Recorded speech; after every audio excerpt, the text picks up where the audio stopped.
send you to New York. The Mets hosting the wild card leading Atlanta Braves, and Atlanta with the hottest pitcher in all of baseball, Medlin, on the hill.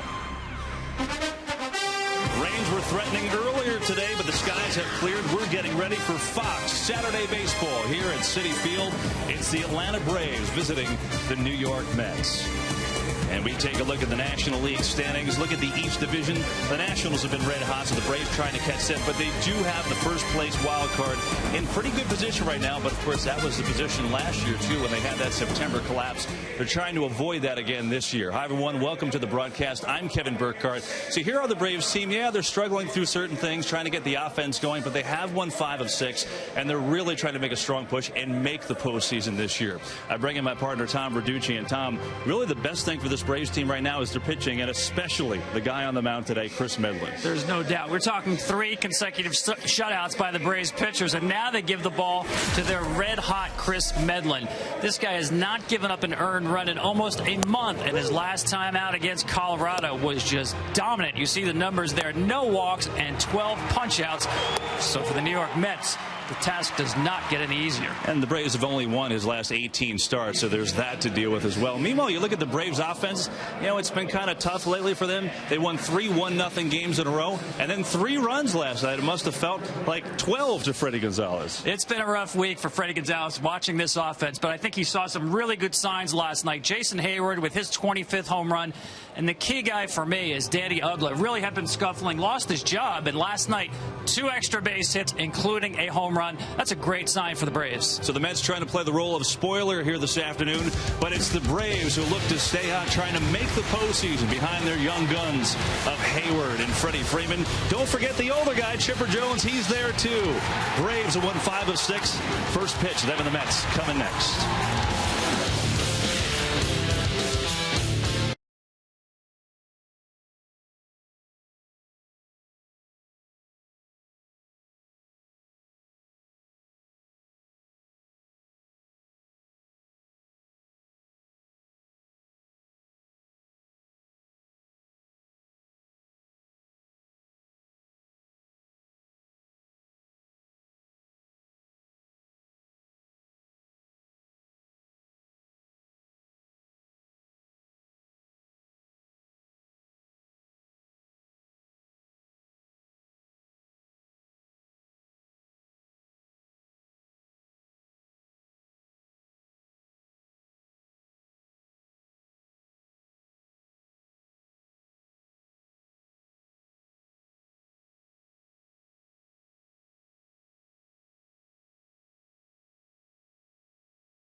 Here in New York, yeah, there are thunderstorms in the area, so both teams hoping they could get this one in. Otherwise, it's a doubleheader tomorrow. This is the Braves' last trip in to New York to face the Mets.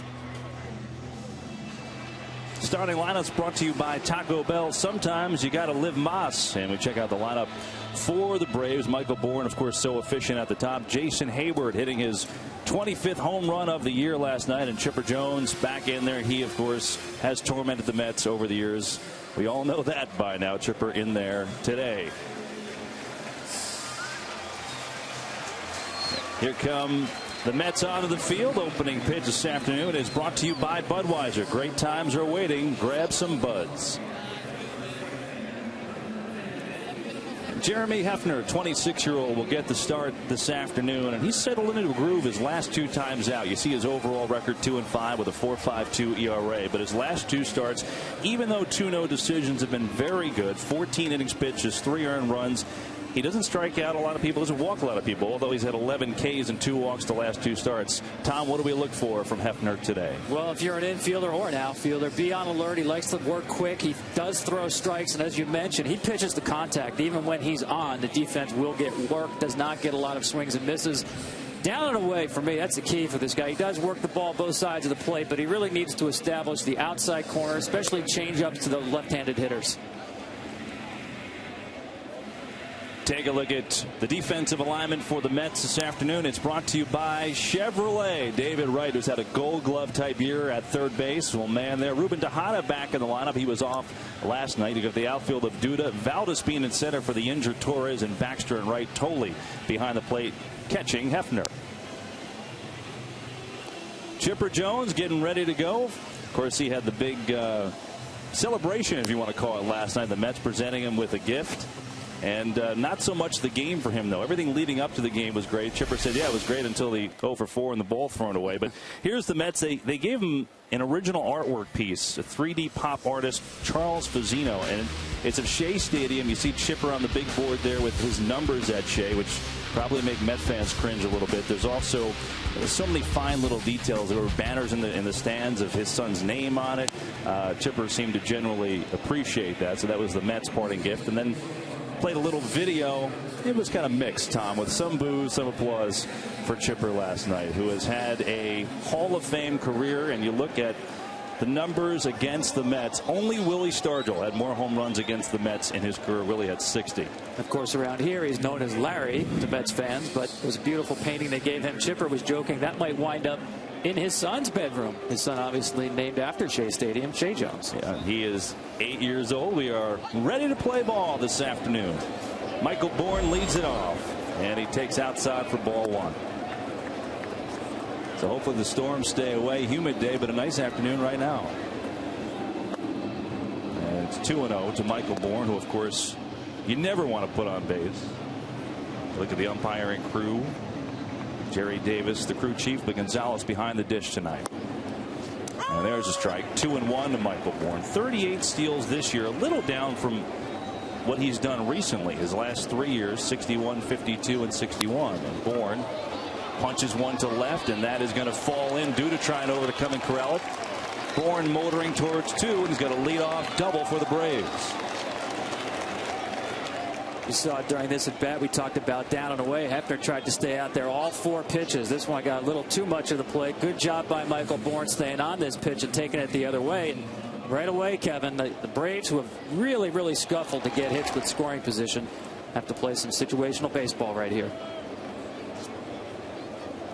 That'll be Martin Prado, the hitter now. And Prado's had a good year. This is a guy that was in all kinds of trade rumors in the offseason, but is really produced this year. A .294 average. He's had 51 multi-hit games. That's second in the National League.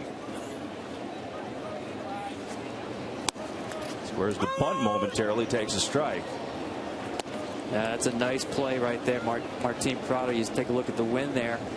Like it's helping the left-handed hitters today out to right, but Prado's job here, obviously, get Michael Bourne over to third base. When you're scuffling offensively, and especially when you have Chris Medlin pitching, 1 run, and that first run can loom large. See, they're shifted over to the right a little bit on Prado, who goes that way, but punches it foul into the stands.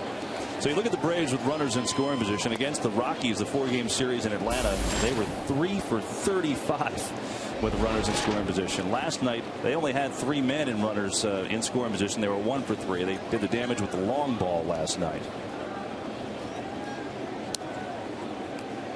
0-2 to Prado. After works them inside. You have to go back till Monday to find when the Braves got a hit to drive in a run. They've scored in kinds of strange ways, solo home runs, errors, but it's been 39 innings since one of the Braves drove in a teammate with a base hit.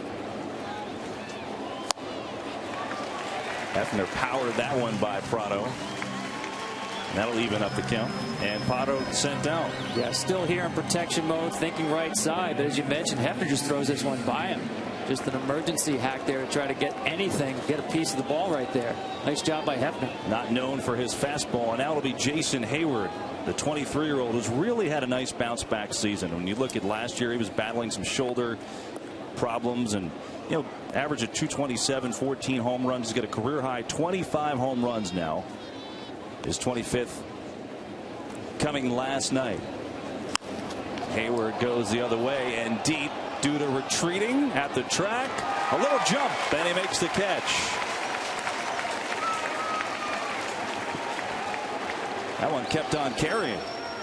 It did. We saw the Mets scuffled with the Duda experiment in right field earlier this year. He does look a little more comfortable out there in left, but you're right, the ball did carry well to the opposite field by Jason Hayward. It's only the first inning, Lucas. He just said there's nothing to it. That wasn't that hard, guys. I can do that in my sleep, or almost.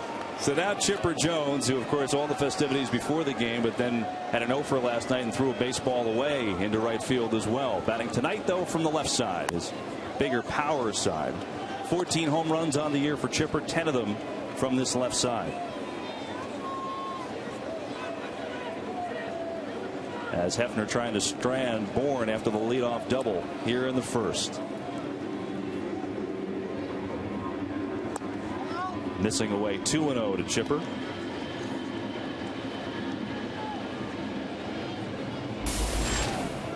Freeman on deck, and Chipper reiterated yesterday, I will not be coming back. This will indeed be my last trip in.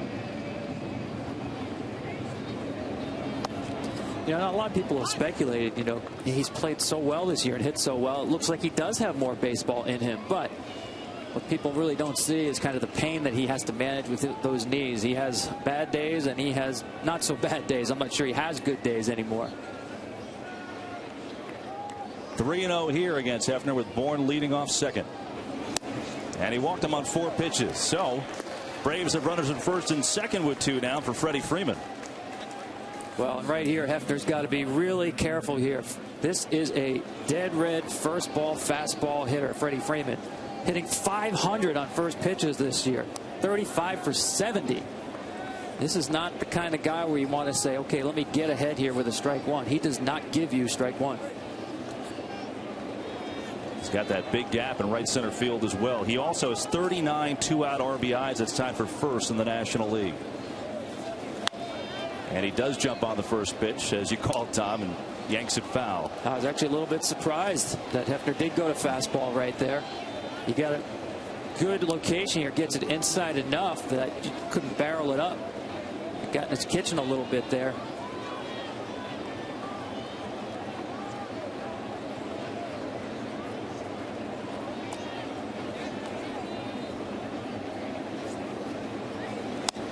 Tries to come in again. Missed that time. 1-1 to Freeman, who's also having a terrific year at only age 22. And he's hurt the Mets this year in a big way. 16 RBIs and a .370 clip.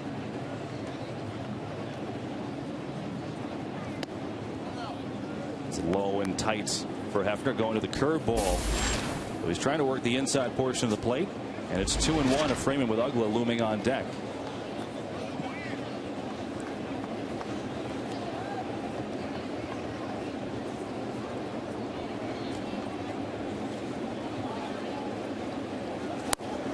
Big cut by Freeman. 92 on the fastball by Hefner. Yeah, you see throughout this at bat, when he's gone hard, he's gone in on Freddie Freeman. He loves to hit the ball the other way. He's got tremendous power to left center field. Hefner wants to make sure he doesn't get those arms extended. He got the strikeout of Prado with a fastball away. Now he's got 2-2 to Freeman, trying to get out of a first inning jam.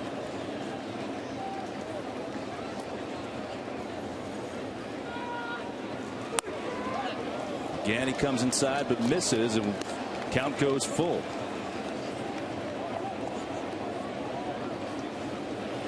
Oh, that's not good. That means the rain is a-coming. That's an R on the board next to the 6-5 in Washington. Payoff to Freeman. Ike Davis will handle this one at first, and that'll do it. So Braves put 2 on, but Hefner gets out of the jam. Mets turn to hit when we come back.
Liv Moss as we check it out for the New York Mets this afternoon. Mike Baxter gets the call in the leadoff spot with Andres Torres out of the lineup today. Of course, David Wright, their star at third base. Batting third, Ike Davis, after a real rough first half, has had a nice second half, and he supplies the power for this Mets team. Chris Medlin on the hill for the Braves this afternoon. There his record, and there are so many stats that are just nuts. You don't even know where to start. We said this in the open, but the Braves have won his last 18 starts, which is incredible in its own right. He has been a godsend for this Braves team. Yeah, and I like to say he's got a left-handed personality. He is, let's say, loose, as left-handers are known to be, but stuff-wise, he dominates left-handed hitters. And that's all because of that changeup. No home runs by left-handers against Medlin. And surprising heat. Not a real big thrower. Typically lives down in the zone with changeups, curveballs, and sinkers. But he will show hitters that four-seam fastball 89-90 and get swings and misses because they're surprised to see it up there. Mike Baxter will lead it off for the Mets in right field today. Baxter at 283 on the season. Gets on base a lot, though. And Medlin's first pitch hits the outside corner for a strike. Baxter 387 on base percentage. And he known to the Mets fans for a terrific catch on June 1st that saved Johan Santana's no-hitter. Put him on the DL for a long time, too. Yeah, he literally gave his shoulder for that no-hitter. Just an all-out effort. But for a Queens kid who grew up a Mets fan that came to Shea Stadium, it was kind of apropos that he was the guy involved in that no-hitter. So still trying to find his stroke. And Medlin pops him up. Ugla backpedaling, but then puts it away for out number 1. We check the defensive alignment for the Braves this afternoon. It's brought to you by Chevrolet. You've got the two-time Gold Glover Michael Bourne in center. Martin Prado, who plays everywhere essentially but pitching and catching, is at shortstop today. Constanza, the speedster, gets the call in left field with McCann behind the dish for Medlin. Daniel Murphy, the hitter now, with 1 out and nobody on here in the home first. Mets and Braves scoreless. He pops one up that goes out of play. Well, you look at some of the numbers from Medlin. How about this one? As a starter, he's a guy that, coming back from Tommy John surgery, even though he got in a little bit last year to kind of test the arm a little bit, was in the bullpen mostly for this Braves team. A couple of spot starts here and there. That misses inside. Since he's been inserted as a starter, 50 strikeouts, 5 walks. It's really tough to have a better ratio than that. I mean, it's crazy. You can pick any stat. It's like trying to pick your favorite Beatles song. This one will hit the bag, stay fair. Easy play for Freeman, who was alert. And there's 2 outs. Well, here's a fascinating comparison on a day that has some news for the Nationals. Steven Strasburg and Chris Medlin, 2 very different pitchers. Both had Tommy John surgery right around the same time. Both came back last year to get a little taste to make sure the arm was okay. And here's what they've done this year. And done might be the operative word, because Steven Strasburg, it's been the biggest story in baseball. He was on an innings limit. Didn't matter where the Nationals were. They were going to, shut him down. He's been shut down today. He was supposed to have one more start, which was going to come Wednesday here in New York against the Mets. But after last night, did not pitch well, went only 3 innings. Davey Johnson said today he's done. Yeah, it looked like he had labored a little bit in that last start, so why push it and make one more start? Right here, they're going to take a look, make sure Chris Medlin is okay. Looks like it's a matter of wet track out there. Yeah, he gets the tongue depressor. It poured in the area earlier today. As a matter of fact, there was tornado warnings, a couple of them that passed by. So making sure he get the grip. But I think the difference, the Nationals obviously relied on Strasburg too being ace from the get-go. The Braves, their plan was start Medlin in the bullpen and hold him in reserve. David Wright, big swing and a miss. Yeah, there's that changeup right there. But, in talking to Frank Wren, he said even if Tommy John surgery was not involved, because they want to cap the innings growth year to year on young pitchers, they had about 160 innings in mind, right where Strasburg was shut down. He said it really wasn't due to so much the surgery as much as it was, hey, he's never pitched more than about 125 innings. We can go to about 160. Let's hold him in reserve and use him out of the pen early. 0-2 to Wright. Upstairs with the fastball. And you're right, it did work out in their favor too, because the Braves stirring the pot a little bit, saying, well, this was our plan with Medlin, and it certainly was, but also Medlin had to kind of show that he could be the guy, and he got the opportunity and ran with it. As Wright down on strike, so Medlin paints the corner, has a 1-2-3 first inning. We're scoreless after 1.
Bell, sometimes you gotta live Moss. And by Lexus, introducing a stunning work of technology, the entirely new Lexus ES.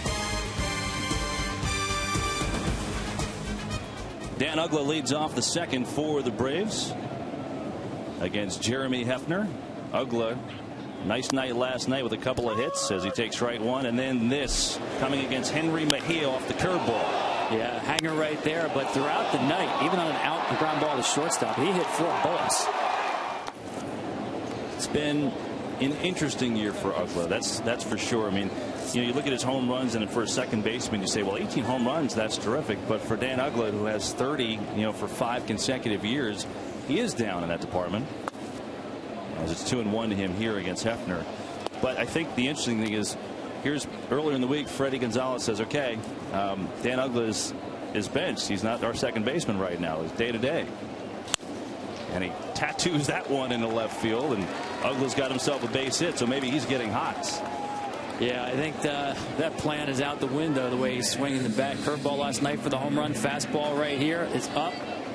And Dan Uggla puts a terrific swing on that. Head stays on the ball. Of course, he never leaves anything in the bag when he takes a swing, whether it's a base hit or a home run. That'll bring up Brian McCann, who has been dealing with some health issues, mainly to his shoulder. You take a look at this Mets, who will put the shift on. David Wright, the third baseman, is playing close to second base on that left side. How about McCann dropping the bunt? He takes advantage of the defense, and he's got himself a bunt single. Well, that's a smart player right there. Normally, you would say Brian McCann can hit the ball out of the ballpark. What is he bunting for? Well, he has no extra base hits since July. So for a guy who's been scuffling and needs a hit, take what the defense gives you right here. I'm sure he had this in his mind going up to the plate, sees the defense. Okay, you're going to give me that. I will take it. You won't see many bunt hits from Brian McCann, but that is a smart one right there. Well, he had been 0 for his last 17, so he'll take a hit any way he can get it. And for the second straight inning, the Braves have 2 on against Jeremy Hefner with Jose Constanza, the speedster, up at the plate right now. He squares the bunt. That one will get by Josh Tolley and move the runners up.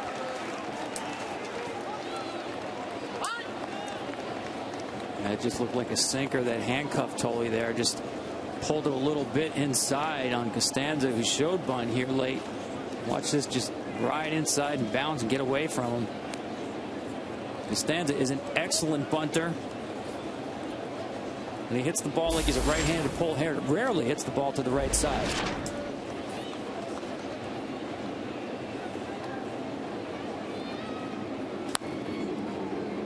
1-1 after that foul ball. Well, this is a guy we know he can run, and he also has some experience. Last year with the Braves, we take a look at the runners with Uggla and McCann. He had .303 in 40 games, and then this year, he's been bounced up and down a little bit. He was on the opening day roster, but he won the International League batting title, .314 for the Gwinnett Braves. He can hit. This one back up the box, and Hefner redirects it, and he'll get a run home. RBI single for Jose Constanza, and the Braves are on the board. It's 1-0. Well, it's been a long time since the Braves got a hit to drive in a run. This one wasn't especially pretty, but it got the job done. Nice job. Used the big part of the field with a runner on third and less than 2 outs, and Hefner tries to stab at it. It's an out if he lets it go, but obviously natural reaction is to try to corral that ball. So the Braves already with 4 hits against Jeremy Hefner, and no one out here in the top of the second inning as Terry Collins looks on. And now Chris Medlin, who is 2 for 23 this year, but he's a good athlete, and you don't want to groove one to him. He's got ability with the bat. This is by no means a routine bunt situation to move the runners up right here for Chris Medlin. This has to be a good bunt. Corner's really pinching in. Can't get that one down. And the reason why I say that is there's a force playing effect and a slow runner on second base in Brian McCann. Brian McCann right there showed an enormous secondary lead right there. I'm sure Josh Tolley took note of that. If he happens to bunt through it, he would definitely have a play on at second base on McCann. Just trying to cheat some real estate there to get to third.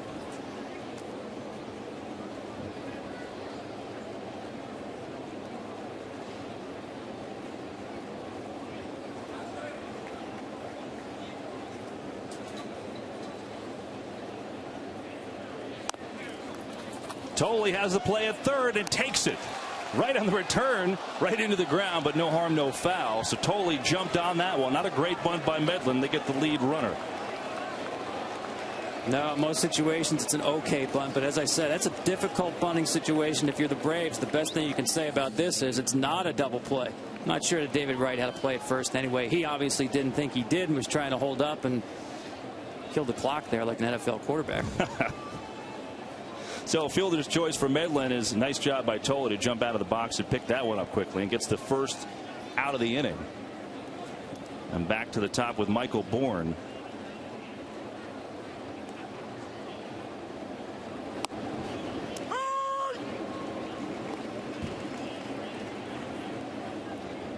Bourne led off the game with a double.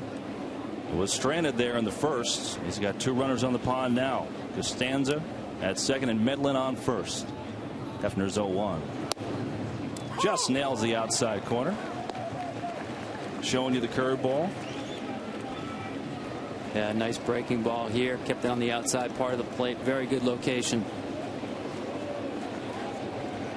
Right here, Ruben Tejada's got to be careful he doesn't chase Costanza back too much, because Michael Bourne can shoot the ball the other way, especially the way we've seen Hefner work hitters on the outside part of the plate.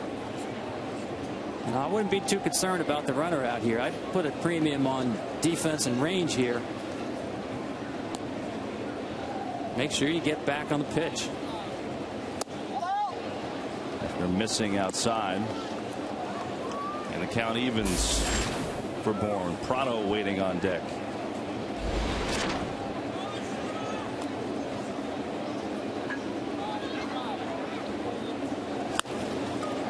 Bourne to right, Baxter in, shoestring catch. Everyone back to the bags.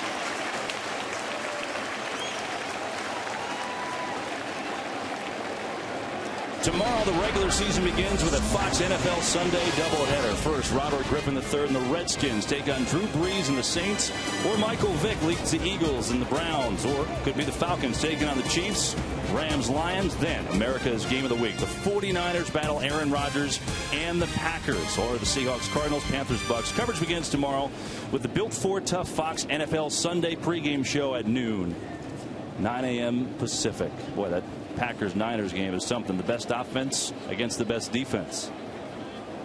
Here the Mets looking for a little defense in pitching, trying to get out of another jam. Hefner's been in a couple of them. Braves have the 1-0 lead. For Prado, who takes outside and does not go around.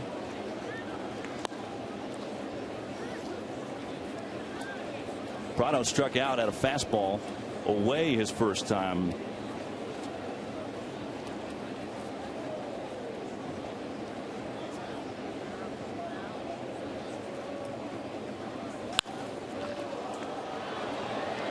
Valdespin drifting back makes the catch. So Hefner does a nice job to limit the damage. Braves get on the board though on the RBI from Costanza.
MasterCard is sponsored by Bud Light Lime. Summer is calling.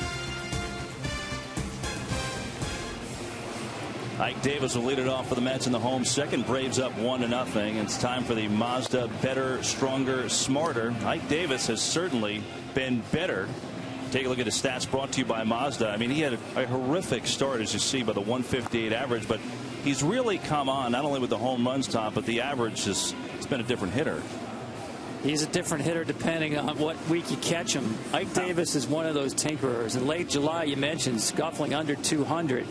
Basically ditched his leg kick. He had that straight up stance, and he went to a more crouched position. He thought he could follow off-speed pitches a little better. And he broke out with 3 home runs in Arizona. Got results, but you never know. Ike Davis is one of those guys, if things aren't clicking, he will try, and he will try in game situations with different stances. Now, the bugaboo for Ike is he still has issues against left-handers, and as an everyday player, that's obviously something you have to resolve, but the power is the best on the team, a team that does not hit a lot of home runs. Davis has 26 of those this year to lead the Mets. Here starting the second against Chris Medlin with a 1-2-3 first. And he takes strike one. There are some statistical anomalies with Davis. For example, his 197 average here at home. Really no rhyme or reason for it. Breaking ball, and Davis fans on that. He's in an 0-2 hole. See those 2 dark marks in the front of the mound out here? Those are the 2 landing spots. One by Hefner, one by Chris Medlin, basically in the same length from the rubber. Medlin's 0-2, and Davis goes the other way for a base hit.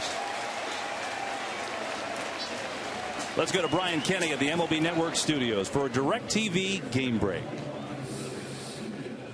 All right, Kevin, Giants lead the Dodgers by 5.5 games after the win last night. Buster Posey making it worse for the Dodgers. That got knocked down by Luis Cruz, but drove in a run. Giants lead it 1-0 now after 2. If you call yourself a sports fan, you got to get DirecTV. Call 1-800.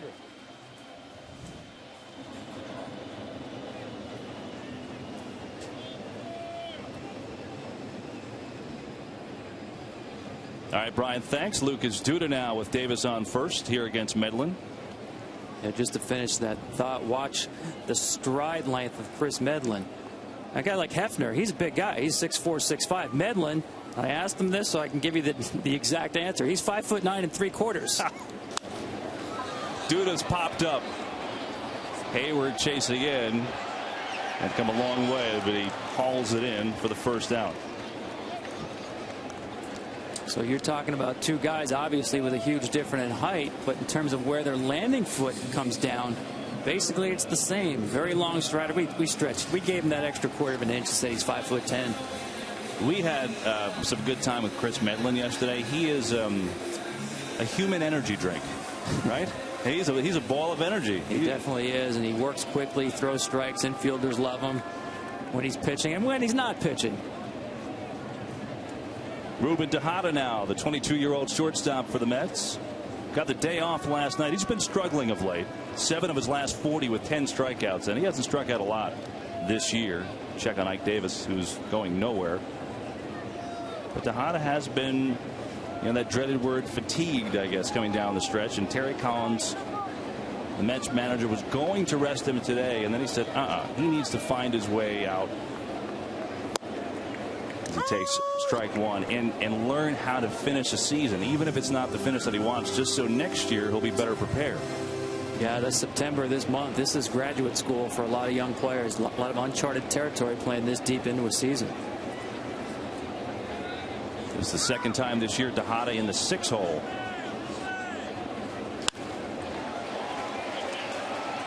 Stayed up for Hayward, and there's 2 down.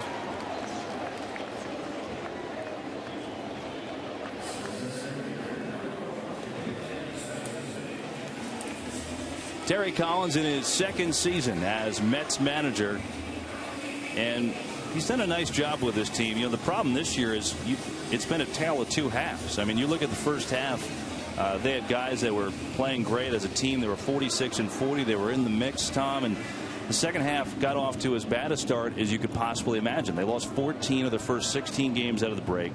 So they're now 19 and 33 in the second half, and they've just been a different club in a number of different areas.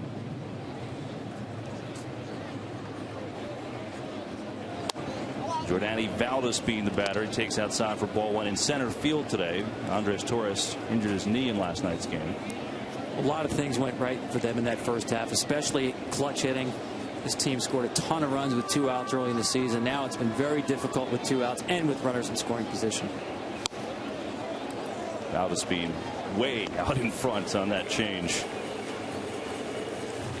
This is just an A+ changeup here. This ball is up a little bit, but the arm speed and the change of speeds on the pitch is enough to get Valdez out in front of it. Normally that pitch is going to be down, but the change of speeds and the arm speed fooled him. Didn't have to be down. 1-1 Valdez lays off of that one. Valdez has been wild this year. He's got incredible athletic ability. As a pinch hitter, he has 5 pinch hit home runs. It's a New York Mets record out of 7 total pinch hits, but he hasn't been nearly as successful as a starter. He's really a middle infielder by trade, but in center field for the first time this year.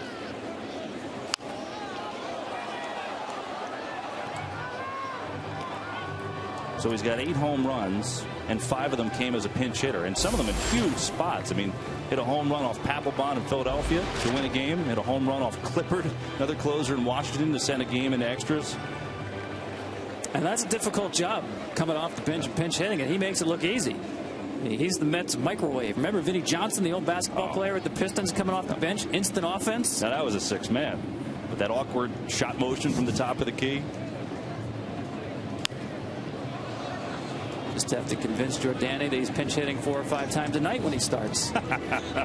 Now, if you could do that, you'd be on to something.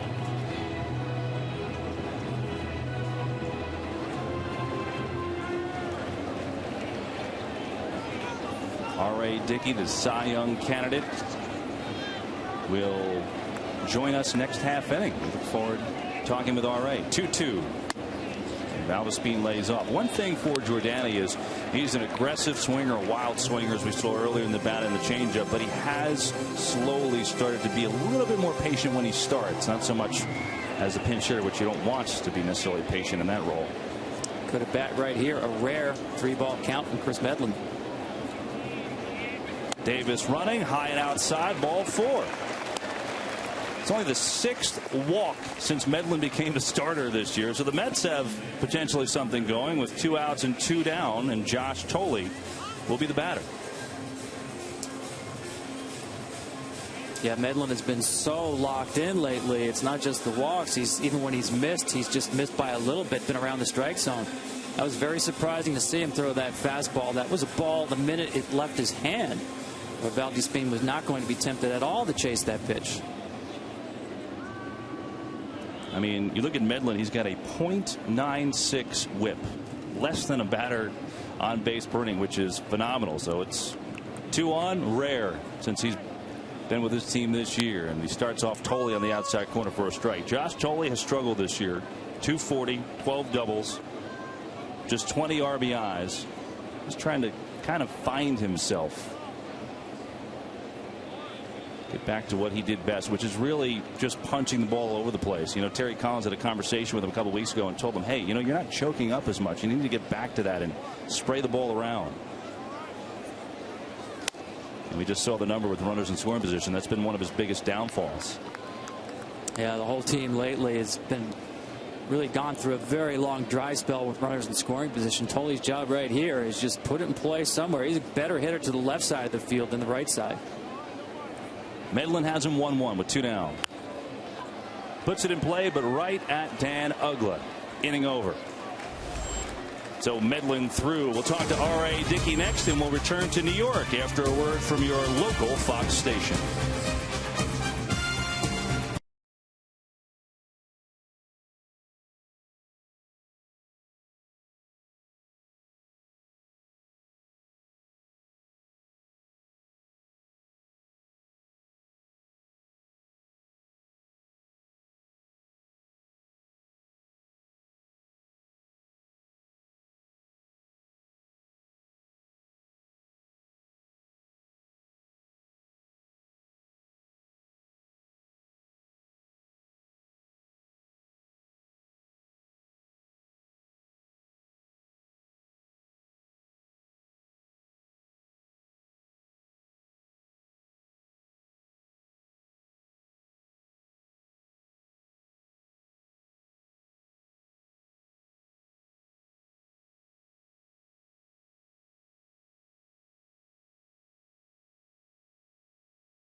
Mets and Braves game 2 of a 3-game set. Atlanta winning last night and continuing to get great pitching as Jason Hayward will lead it off top of the 3rd against Jeremy Hefner.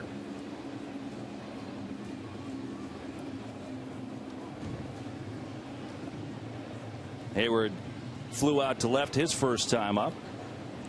Squares the bunt, but takes that one for ball 1. And we're pleased to be joined from the Mets dugout now by R.A. Dickey, who has had an outstanding year. And R.A., for you, the knuckleballer, how has your knuckleball evolved this year? How has it gotten better and continued to get better in the last couple of years?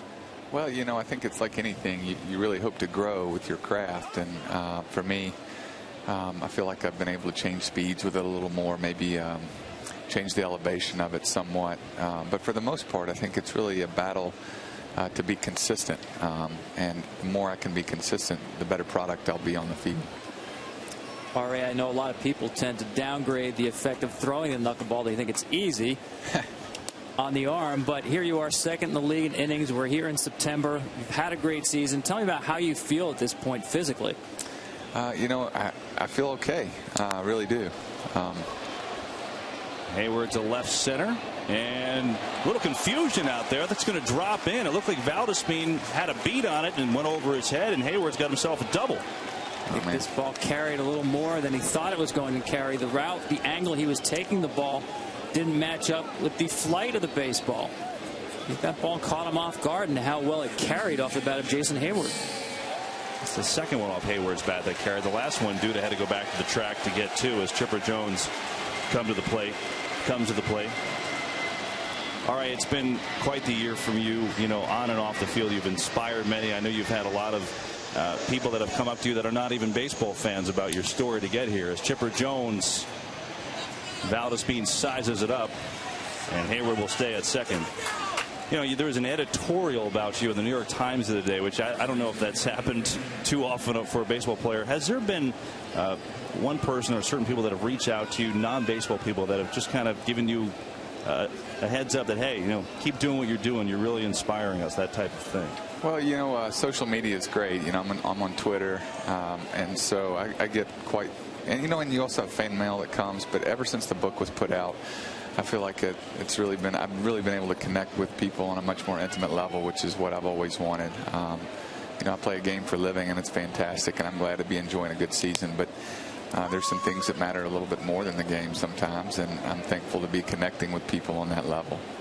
Well, R.A., the All-Star game, 18 wins, great season all around.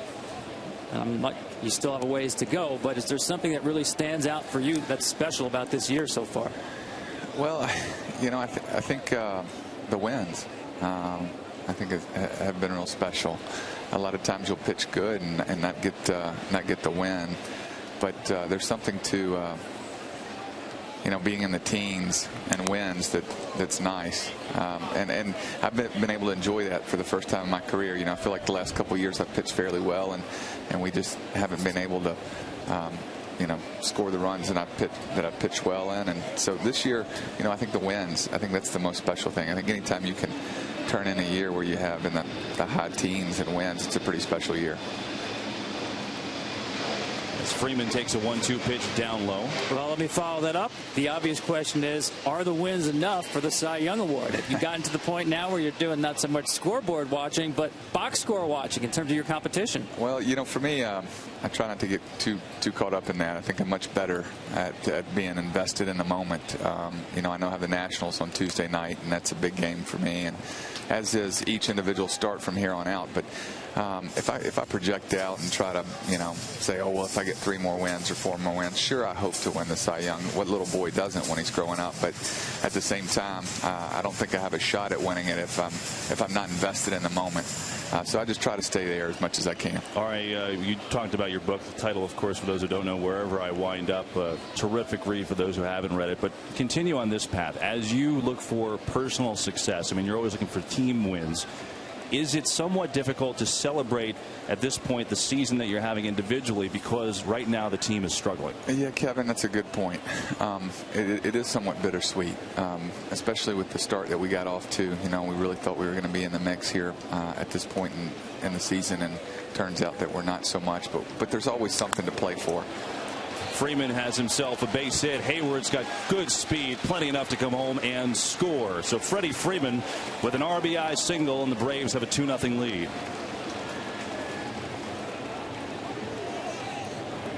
You can continue, RA, as we look at the replay. I'm sorry. No, that's all right. I was just saying there's always something to play for, whether it's the respect of your teammates or trying to get better for the next year. I mean, there's always something. You should always be invested, and so I think that's the message that we're trying to send, especially the younger guys, is that there's no time to mail it in. You're always playing for something, and there's a lot at stake. It's Dan Uggla at the plate. Braves 2-0. Well, RA, your last start in St. Louis, the Braves right here. You mentioned Washington. They come in next. When you talk about something to play for, how about playing the role of spoiler? Is that something that Mets players buy into? Yeah, absolutely. If you can't, I think at least for me over the last couple of years, if you can't be in the postseason, the next best thing is to keep somebody else from getting there. So there's always that to play for as well. As Uggla bats, all right, we've talked about your knuckleball, and you're the only guy right now in the bigs throwing that pitch. Uggla with a big swing and a miss. Do you feel like, I don't know if now is the right time, in spring training, whenever it be, but is that something that you want to do? Do you want to teach others or have others come to you about learning that pitch? Maybe people that were in your position that were struggling trying to find it. Yeah, sure. As much success as I've had this year and the past couple of years, I'm only the product of a lot of people who have poured into me and really loved me well as far as the pitch is concerned. I've tutored under Phil Necro and Charlie Huff and Tim Wakefield, and so I've been exposed to some of the best guys that have ever walked the face of the earth with that pitch, and I feel a real responsibility to try to give that back. Sure. Dan Uggla walks, and he'll make it first and second for the Braves as R.A. Dickey joining us. R.A., we appreciate the time in game, and good luck in your start Tuesday against the Nationals. Thanks a lot, man.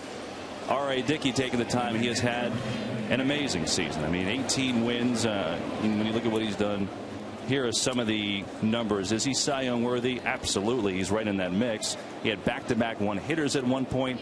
And the Mets are 20-9 when R.A. starts games, 45-64 when others do. That might be the best number. You know what? I think that works in his favor in terms of Cy Young Award contention. Think about the support, the team around you. Brian McCann, the batter, who bunted for a base hit his last time up. I mean, right now, there's 3 weeks to go, but right now, is he the number one in that race, do you think? Well, I'm not sure there's a clear number one. He's certainly in the top 3 or 4. There's no question about that. But it is a close race. McCann powers one to the gap in left center field, and that's going to be a base hit. Freeman comes home to score. Uggla being waved around home. There'll be no throw. 2-run double for Brian McCann, and an extra base hit has got to feel good.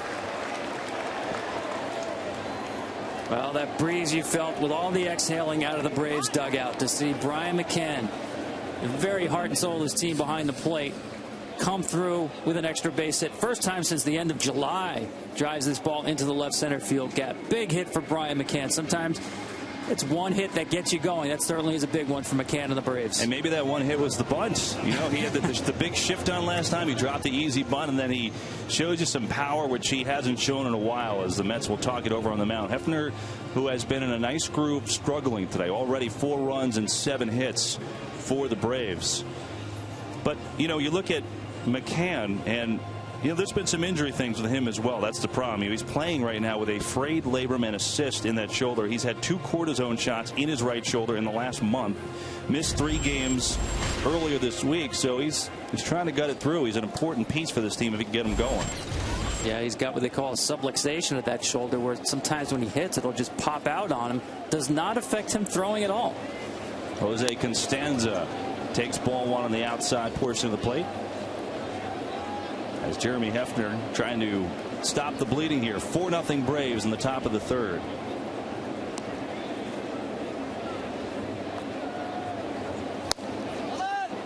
Comes inside with the heater, and Constanza 1 for 1 at an RBI, get the Braves going in the 2nd.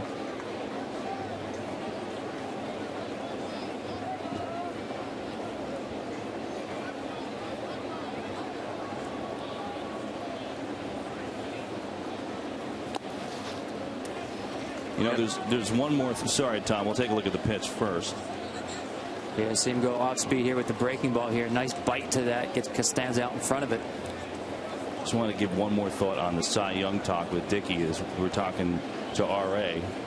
We'll do it after the 2-1 to Costanza. You know, there were many people in baseball circles that thought that Dickey should have started the All-Star game. And, you know, when he didn't, some thought that was a slight by Tony La Russa. RA kind of moved past it, but I think by his comments you could kind of read into them and feel like he probably felt the same way. And, you know, you wonder now with the voting, does it get influenced? Or some people still going to say, well, it's a trick pitch? You know, I hope they wouldn't, Kevin. To me, it just comes down to the stats, pure and simple. You're right. It should. Payoff to Costanza. Right holds the runner, and Costanza, the speedster, is retired. We'll check with Brian Kenny at the MLB Network studios for a DirecTV game break. Yeah, Kevin, the Royals have beaten the White Sox 6 straight times somehow, but here Diane Viciedo, who crushes left-handed pitching, puts this out on left-hander Bruce Cheney, slugging .585 against lefties. It's 1-0 Chris Sale throwing shutout ball. If you call yourself a sports fan, you got to... Well, Brian, thanks. You got to give the Royals some credit, right? I mean, they got a big home run from Lorenzo Cain last night. They're taking that role of spoiler seriously. Chris Medlin with 2 down and a runner on second. Gets a piece of that one. Braves already up 4-0. Take a look at that AL Central. Boy, the White Sox and Tigers had a whale of a series. I mean, back and forth earlier this week, but it's almost like when they got done with that, they were out of steam a little bit. Well, that's a great point about the Royals, too. They are playing hard. And I'll go back to a spoiler team of last September, the Baltimore Orioles. And you can say that there was a little bit of a carryover effect, or at least they ended the season at playing hard and playing the right way. And certainly they are one of the major stories of the 2012 season. McCann off second. Medlin hits one to center field and deep in it over Valdespin's head. McCann's going to walk home, and Chris Medlin has an RBI double. His first extra base hit of the year, his second RBI, and it's 5-0 Braves. Kevin, he crushed this ball, and Valdespin was playing properly shallow against him. He's not much of a hitter, but he got a breaking ball middle of the plate that just hung up there for him, and it's deep out there all the way to the track. Second career extra base hit by Chris Medlin. You know, he was a shortstop in junior college, so that showed right there, and fortunately for Jeremy Hefner, his day is going to come to a close. Braves showing some offense today. They've come alive, and they lead the Mets 5-0.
Jeremy Hefner's day cut short, just 2 2/3, his shortest start of the year, and then this conversation with the manager.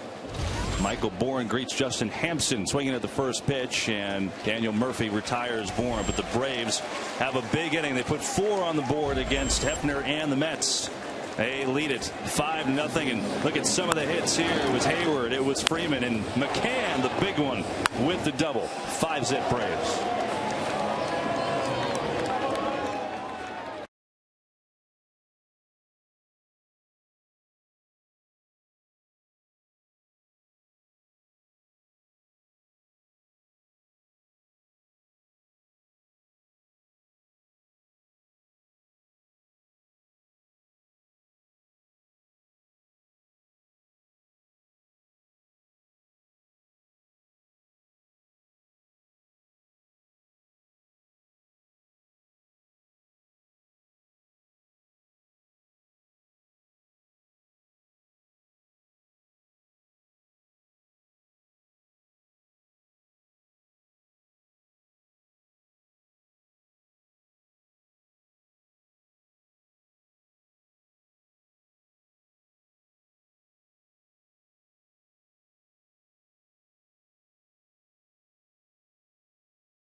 Ball presented by MasterCard.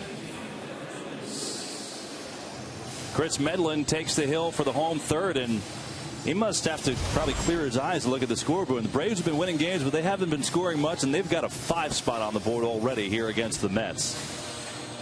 Knocked Jeremy Hefner out of the game, his shortest start of the year, 2 2/3. 8 hits already for the Braves, and now with the pitcher spot due up in the lineup, Justin Hampson came on to get the final out on 1 pitch. And Robert Carson warming in the pen, likely see him next. Here's Fred Lewis, the veteran former Giant. September call up for the Mets as he takes strike 1 from Medlin on the curve. Lewis had an excellent season at AAA Buffalo, so rewarded with a call up to the big club. Still has that great speed. This one an easy one for Freeman, and Lewis retired 1 down. And for Hefner, Kevin, I think that last pitch is something that's really going to stick with him. You've got the pitcher up 1 out away from limiting the damage and ending the inning, and you're just rolling that curveball up there, and probably the 1 pitch that he could really tag there. And you know, to his credit as well, it's a tough lineup to pitch to if you're a right-handed pitcher. Only the Nationals have a better record when they see a right-handed starting pitcher than do the Atlanta Braves, loaded with left-handed hitting. We saw that inning. Hayward, Freeman, McCann. Didn't think Medlin was in that list of dangerous left-handed hitters, but he is now. I have a feeling he's going to be talking about that double a lot more than he is his pitching after this game is over, because that was a shot. I guarantee you, when he went in there to get his glove to come back out here to pitch, he was talking about that double. Mike Baxter takes down low. Meanwhile, the Braves as a staff now, if Medlin can get through this one, we'll have 32 scoreless innings in a row. I mean, they are really dealing. You see Roger McDowell, pitching coach.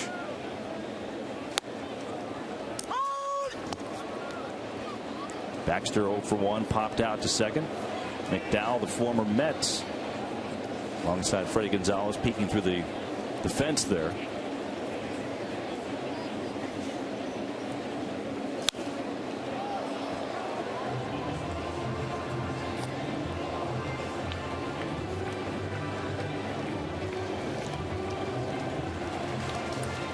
You see Hefner not what he wanted today. You know, trying to show Terry Collins that he could be in the mix for starting job next year. Not his day against Atlanta. 2-2 to Baxter.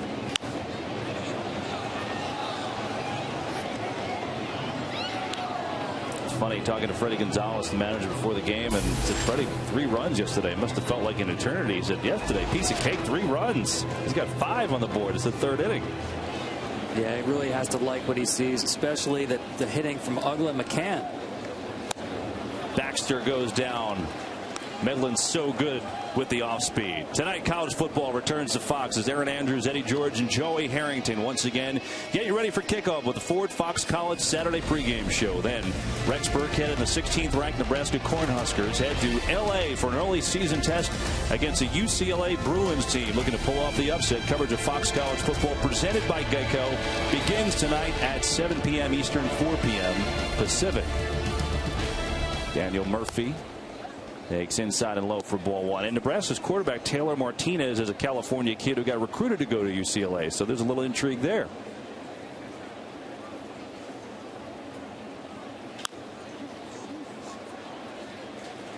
Ugla kind of flings it over to first base, but it got the job done. And Medlin powering through the Mets lineup. Braves in control of this one.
Now NFL Sunday ticket included at no extra charge when you switch. And by Prudential. Prudential, bring your challenges.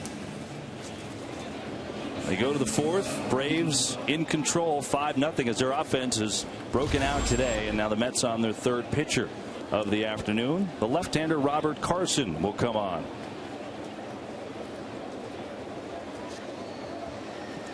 Face Martin Prado to start things off. Carson has made a couple of trips here to the big club this year and really settling in this time, feeling comfortable. He throws hard. And it's upstairs to Prado, ball 1. Yeah, you mentioned it. He's a power thrower, mid-90s fastball, good hard slider.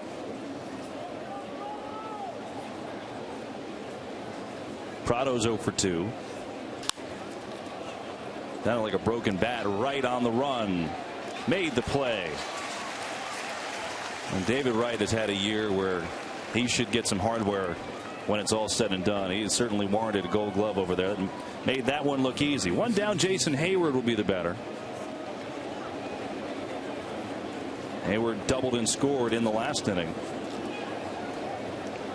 And we've seen him twice now in this game hit the ball hard the other way. That's something he worked real hard on in the offseason with hitting coach Greg Walker. Last year, whether it was the shoulder or what it was, he really hit way too many ground balls to the right side, trying to get out in front too much. Greg Walker thought maybe he wasn't using his lower half as much and really rebuilt his swing starting in January in Atlanta with Greg Walker. And what Greg Walker told me was we needed to bring left field back into play with Jason Hayward. As Carson with a 95-mile-an-hour heat upstairs. And I asked Freddie Gonzalez, you know, other than the mechanic stuff, what have you seen from him? He said, I just think he's more aggressive when he needs to be. And I don't know that he was doing that last year. That's a great point. And the numbers certainly show that. He swings at more fastballs in the zone, way more than he did last year. And we've seen him be aggressive in counts for the last couple of days here. And I think that's been a big part of confidence. When you're feeling good, you're more aggressive.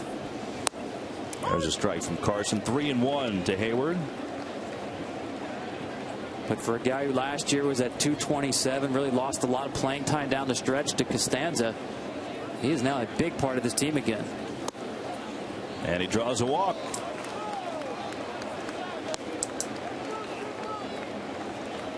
So Carson issues the walk, and Chipper Jones coming up. And boy, what a career he has had. Think about it, signed for $275,000, which is a record signing bonus at the time, but quite the discount for the Atlanta Braves considering the career he's given them out of Jacksonville. 8-time All-Star, and quite honestly, you almost think it's more. The MVP in '99, terrific year, batting champion in '08, and just some sick numbers for Chipper Jones, who takes low ball one.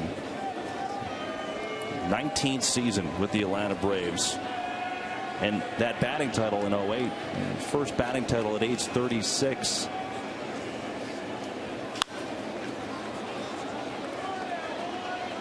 Murphy, nice footwork. He's got the double play, and it gets Carson out of the jam. Patiently done by Murphy. 5-0 though, Braves.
for the Mets against Chris Medlin. He and the Braves on top of this one 5-0. They got to Mets starter Jeremy Hefner after only 2 2/3. Offense coming alive for the Braves today. And David Wright getting some Mets offense with a leadoff base hit.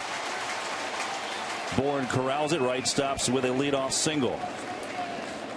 And joining us now from the Atlanta dugout, it's their ace, Tim Hudson. And Tim, it's been another just terrific year for you. And I want to go back to the beginning. I mean, you're coming off back surgery. I mean, that's a delicate type thing. Was there any concern for you that you could get back and still do your thing and be Tim Hudson? Well, I mean, there was always, there's always a question mark anytime you're coming back from any kind of surgery, especially a back surgery. You never know, how you're gonna come through that. But it's been great, man. It was so much better than it was before the surgery. And, I feel as close to 100% as I can be. Mike Davis hits with right off the first outside corner for a strike to Medlin as we speak with Tim Hudson. Hey, Tim, it seems to me there's some similarities you have with Chris Medlin. There's a bias in this game against, let's call it, vertically challenged right-handed pitchers.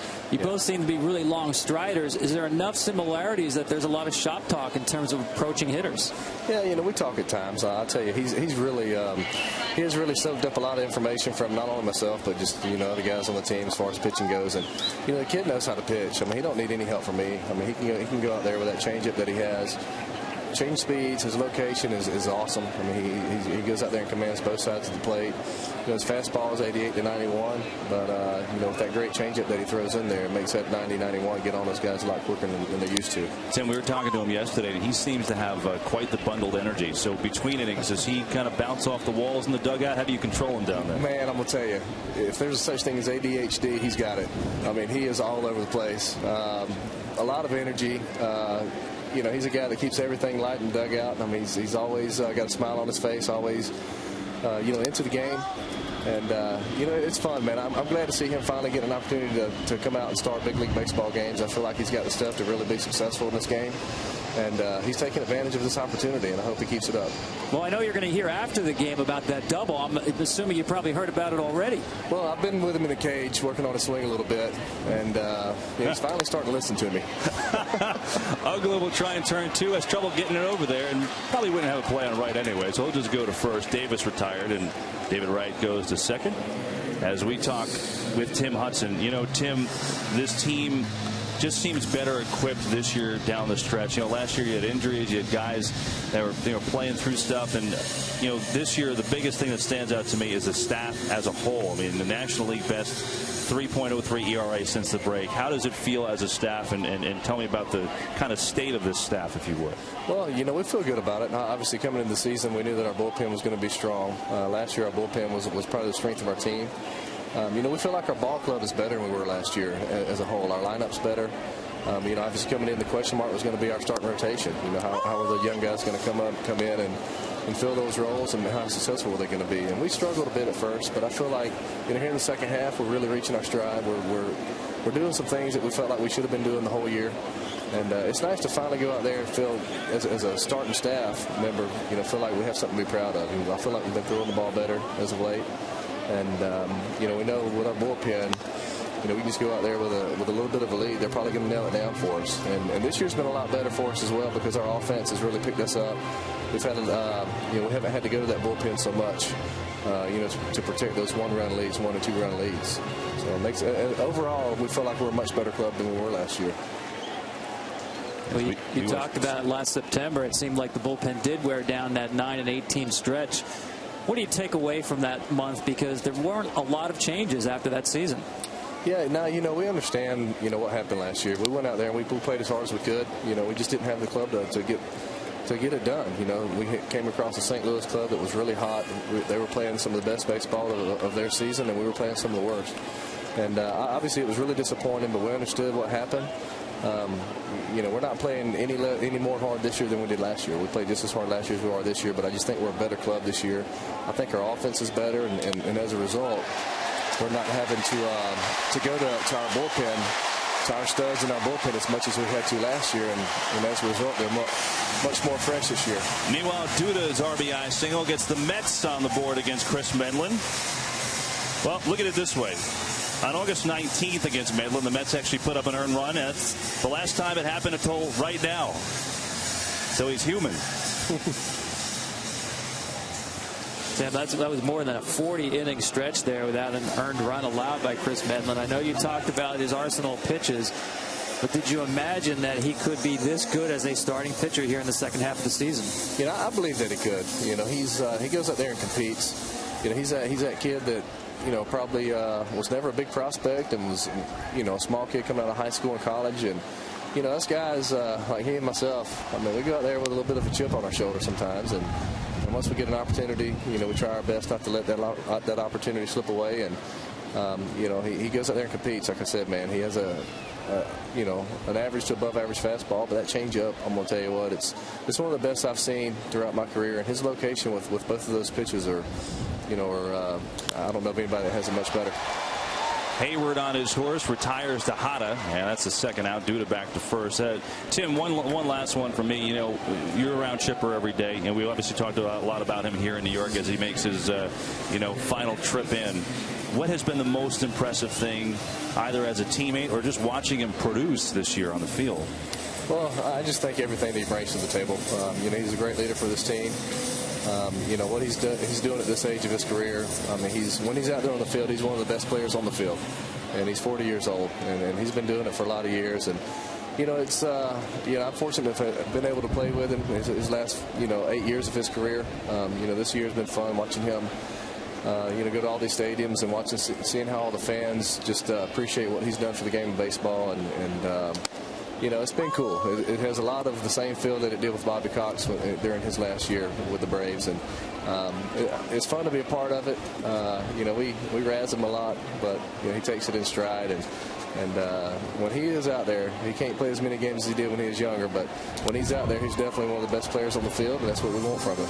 Well, Tim, thanks so much for the time, and best of luck your next start Tuesday in Milwaukee. Thanks a lot, guys. Tim Hudson, who has just had an amazing career and has been a huge part again for this year. He's won 8 of his last 9 decisions, as a matter of fact. We thank him for joining us here this afternoon. Meanwhile, the Mets on the board. Lucas Duda with an RBI single, scoring David Wright. 2 down, and Tejada. Check that Valdez-Bean at the dish. And it's 1-2 to Jordani, who walked his last time up. You know, Hudson missed this time with the injury. He's got 14 wins. I mean, it's incredible. Yeah, they have a staff that is rolling. Prado retires Valdez-Bean, and the Mets are retired in the 4th. But they do get on the board against Medlin. It's 5-1 Atlanta.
Freddie Freeman leads off the 5th for the Braves with a 5-1 lead over the Mets. Braves putting up a 4th spot against Jeremy Hefner in the 3rd and knocking him out of the game. Meanwhile, Robert Carson begins his 2nd inning of work. Had a walk his last frame, but then got a double play to get out of it from Chipper Jones. Freeman 1 for 2 RBI single his last time up. Takes a cut at that slider from Carson.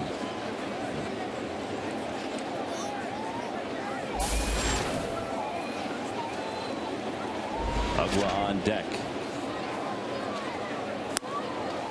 Yeah, Freeman is just, boy, he's got star written all over him. 22 years old. The rookie year, 21 home runs, 76 RBIs, 282. 19 homers, 84 RBIs before today, and he's added to that total. Greg Walker, the hitting coach, calls him a beast. Doesn't even know how good he can be, and he's good right now. Don't get me wrong. You mentioned the age. He turns 23 next week. There's only 4 players in baseball who are this young who have put up an 800 OPS this year. The Braves have 2 of them, Jason Hayward and Freddie Freeman. I left you hanging about the other 2. Yeah, you did. Finished it up. Mike Trout, of course, and Giancarlo Stanton of the Marlins, who hits a home run every 3 at bats. It seems he's actually a little over every 8 at bats. He hits a home run. And Freeman hits one high to right field and deep. But Baxter will play it in front of the track for the first out. Tomorrow, start your NFL Sunday with a Fox NFL Sunday pregame show. Aaron Andrews is a one-on-one interview with Packers quarterback Aaron Rodgers. Plus, Terry Bradshaw rates the 5 rookie quarterbacks that are making their debuts this week. It's all on the Built for Tough Fox NFL Sunday pregame show. Tomorrow at noon Eastern, 9 a.m. Pacific, only on Fox. Dan Uggla's had himself a good series so far. 2 hits and a home run last night. He's got a hit and a walk and scored twice today. And takes strike 1 with a fastball on the inside corner. 96 from Carson. You mentioned it. These last 2 days, to me, the best thing, and a lot of good things have happened for the Braves, but the best thing that happened to them so far, Danny Uggla looks like he's back. And that is a huge deal. By the way, I mentioned Giancarlo Stanton hit his 32nd home run today. And the Marlins leading the Nationals 6-5 in the bottom of the 9th. That game's been delayed by rain for a while now.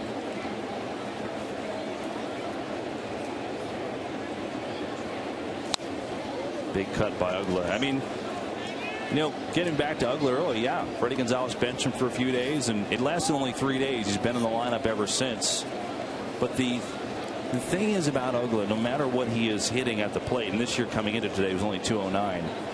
He is that element of a tie game late. He could hit a home run to win the game. Well, Dan Uggla, excuse me, is an extreme fly ball hitter. In fact, this year, his percentage of fly balls is a career high, so he's even more an extreme fly ball hitter. When you do that, you're going to have bouts of inconsistency. Tough to get a lot of hits when the ball's in the air a lot. And a bullet up the middle, another hit for Uggla, who is clearly heating up. You know, he had popped out to the infield 27 times this year. That counts to me as a strikeout because there's no pressure on the defense and the runners can't advance. A guy like Derek Jeter in the last decade has popped up to the infield less than that, 26 times. Wow. So it's hard to be a high average hitter when you're an extreme fly ball hitter. And this is another one here, Brian McCann. But right now we've seen Danny Uggla hitting hard line drives. One thing that Uggla has done during the stretch is walk. 81 walks that leads the National League. As McCann steps in and takes a slider for a strike. McCann, the biggest hit of the day for the Braves, bar none, just because they are trying to get him going. Such a big piece. He's 2 for 2 as a bunt single and then an opposite field 2-run double. There's a strike. He's moved over David Wright, hasn't he, Tom? He has. He's keeping him honest, is Brian McCann right here.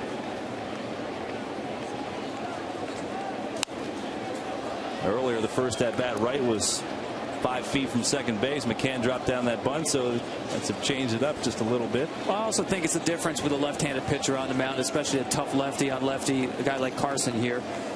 You know, McCann's got to do a good job of keeping that front shoulder on the ball longer and think either way. More likely, still less likely, but more likely to hit it to the left side against the lefty than a righty. 1-2 as Carson misses with a fastball to McCann. Jose Constanza got the Braves started with an RBI in the second.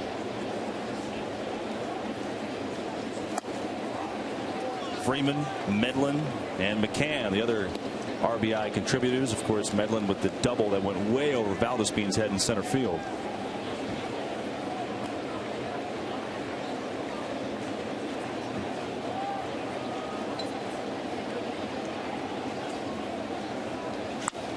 McCann hits this one deep to right field. Baxter going back on his horse, and it's gone. Brian McCann is back.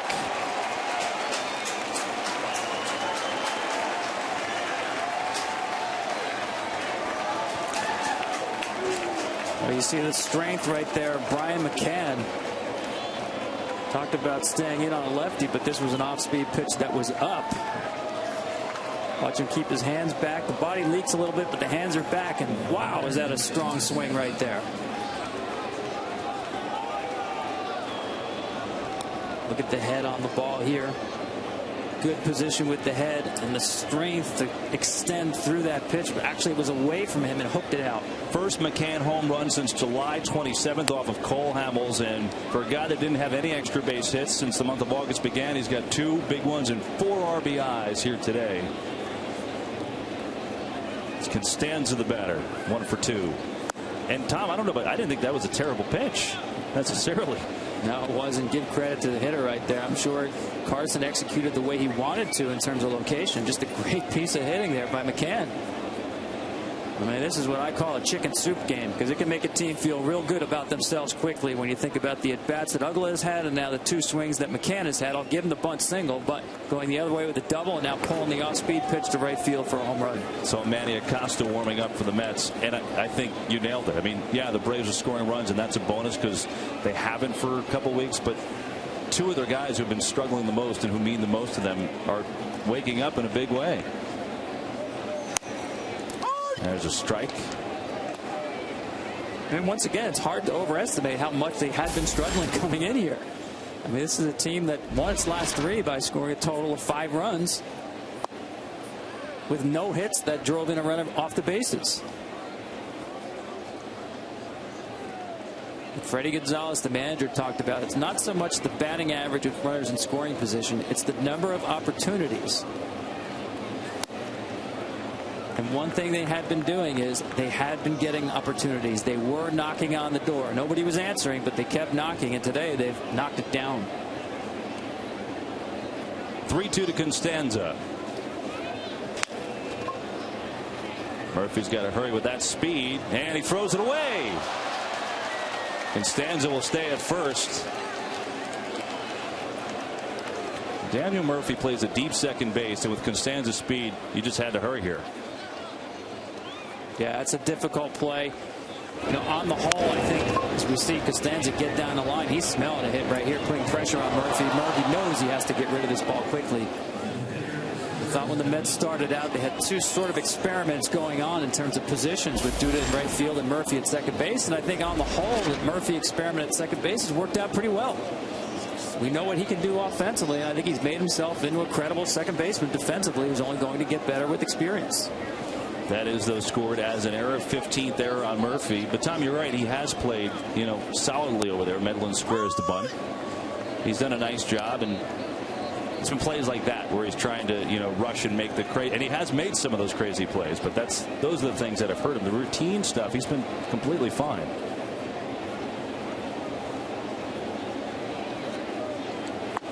You know, Medlin tried to bunt the first time up and ended up bunting into a fielder's choice. Has totally been a nice play, and then smoked the double over Valdespin's head. I wonder, he might be above bunting right now. I mean, he's got the power.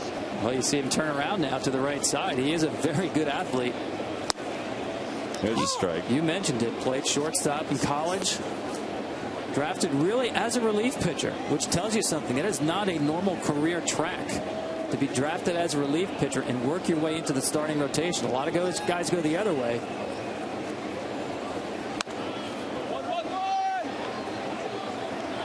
Carson will toss to Murphy covering, 1-4. on the sacrifice bunt by Medlin. Costanza goes on over to second.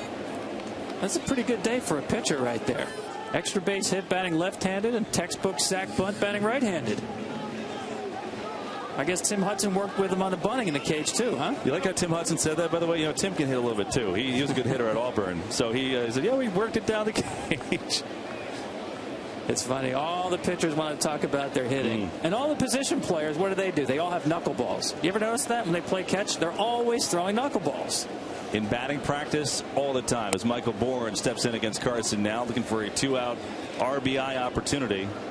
You see the guys warming up before they take BP, and everyone's throwing some kind of slider or knuckleball or something. They don't all work like R.A. Dickey's knuckleball, though. I've noticed that, Tom. Keen observation. Bourne 1 for 3, double to lead off the game, but was stranded there, so he hasn't gotten into the party, which has been the Braves' offense to the tune of 7 runs and 10 hits today against Met pitching.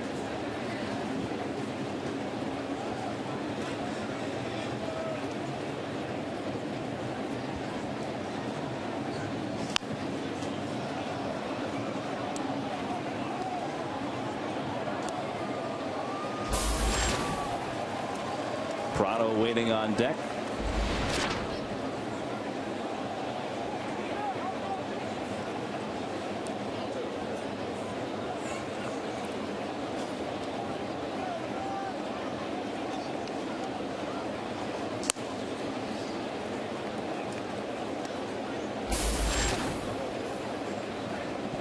Carson working hard, his second inning of work, and 31 pitches here this frame.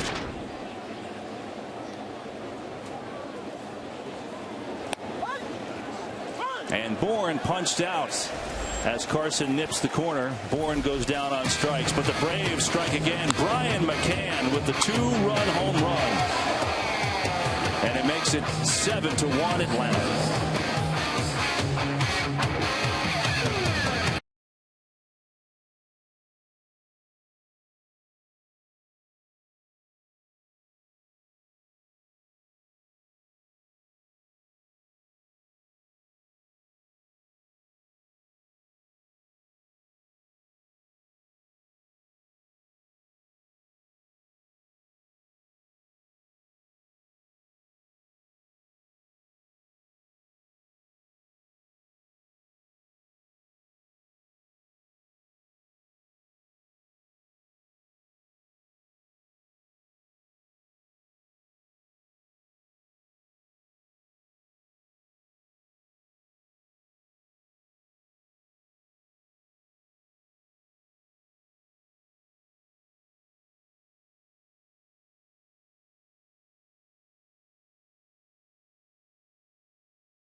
Proud to support youth baseball in cities and towns across the country.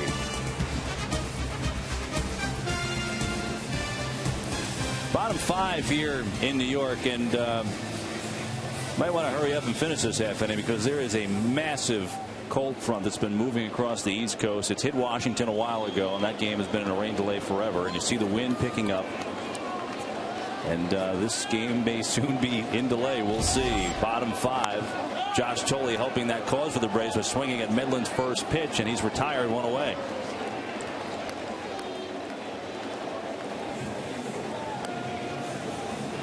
starting pitcher spot due up. Robert Carson worked 2 innings, and he is out of the game as Ronnie Sedeno will be the pinch hitter now.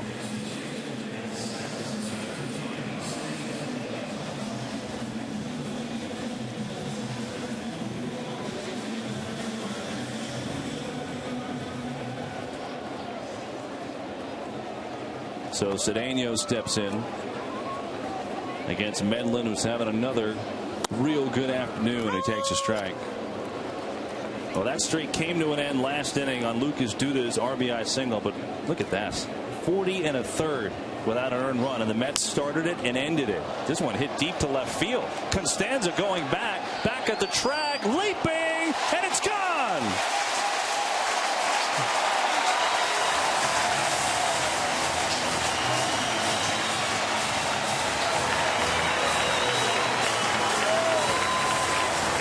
Home run of the year from Ronnie Sedeno. 7-2 Atlanta. Yeah, it looked like a rare mistake with the changeup by Medlin here at Sedeno. Just left it up in the zone. Sedeno puts a nice swing on it. Looks like last year that ball might not have been out of this ballpark, Kevin. It's a New City home run here. Mike Baxter now with 1 down. Mets trying to scrape across. A couple more to get back into this game, trailing 7-2. It's the 3rd home run of the year. That's it that Medlin's allowed. Last one came on July 31st by Donnie Murphy of the Marlins. So not exactly easy to get a long ball off of Medlin. Look at that, 53 innings. And yes, there are more home runs in this ballpark this year, with the fences having been moved in. But strangely enough, runs scoring and batting average are down.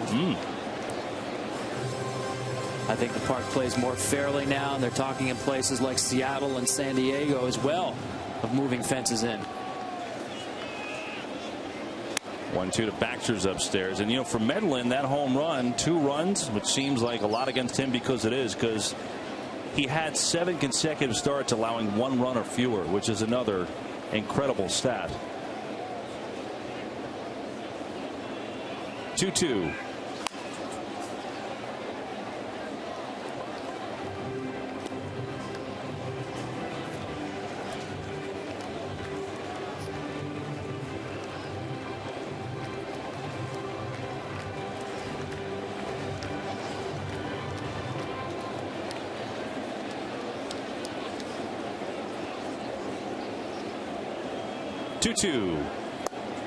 And Baxter takes strike 3. This is that backup 2-seamer by Medlin. Starts it off the plate on the inside corner and brings it back over the plate. Lefties give up on that pitch. You're also conscious of that ball away with the changeup. Chris Medlin works both sides of the plate with all pitches as well as anybody. We haven't seen him feature too many breaking balls today, too many curve balls, but he also throws those on both sides of the plate. 3rd strikeout for Medlin. 2 down, no one on for Daniel Murphy, who's 0 for 2. And maybe he heard you. There's the breaking ball. Not a bad choice on first pitch. He does attack on first pitches, but definitely mixes it up with all 3 pitches.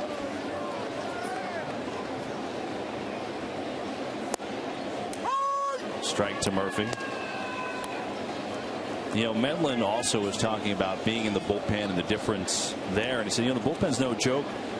You're up and down a lot, and it never counts as an appearance, and it does tax your arm. Lazy ground ball to Ugla, and the Mets are done here in the 5th. But they get on the board. 2nd pinch hit home run of the year for Ronnie Sedeno. It's still the Braves in front.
MasterCard, proud supporter of Stand Up to Cancer, and sponsored by Michelin, a better way forward.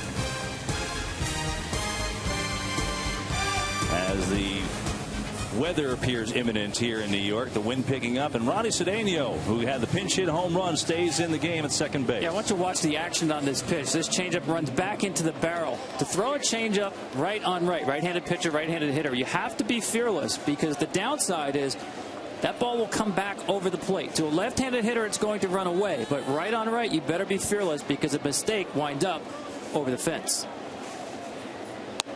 Manny Acosta, the new pitcher in for the Mets, with the Braves in front 7-2 this afternoon. Atlanta's offense waking up in a big way, and the big game has been to Brian McCann, who's 3 for 3, 4 RBIs, a double, and a 2-run home run, his 19th of the year.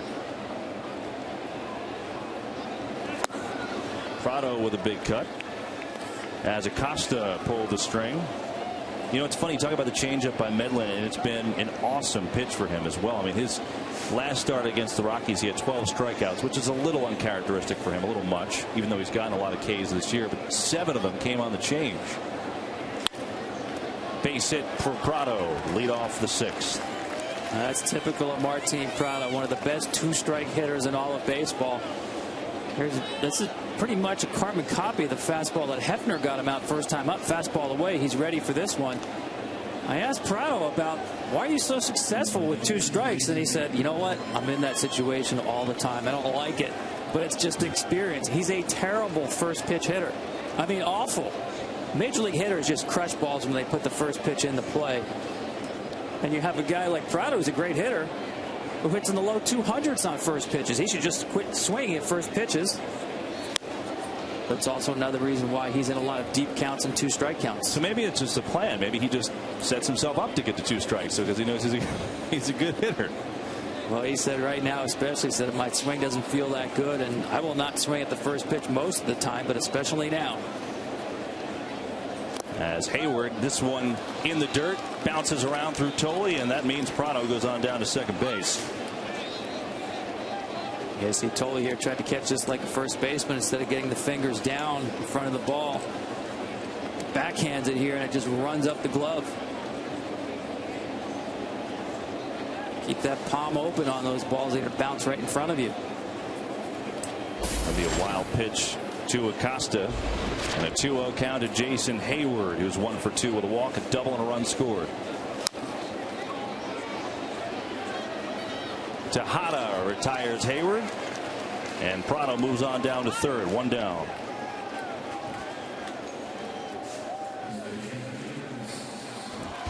Next week, the battle for baseball's postseason heats up as the Rays head to the Bronx to take on the Yankees, with both teams fighting for the AL East title or a wild card spot. Or the NL East leading Nationals battle these NL wild card leading Braves. Could be also the Tigers looking to continue their push for the AL Central title.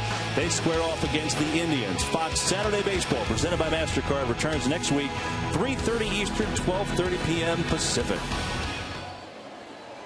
Here are the Braves with 11 hits today and 7 runs, and Chipper Jones, the only one without a hit, as he waves at the off-speed pitch by Acosta, and the infield for the Mets comes in with a runner on third.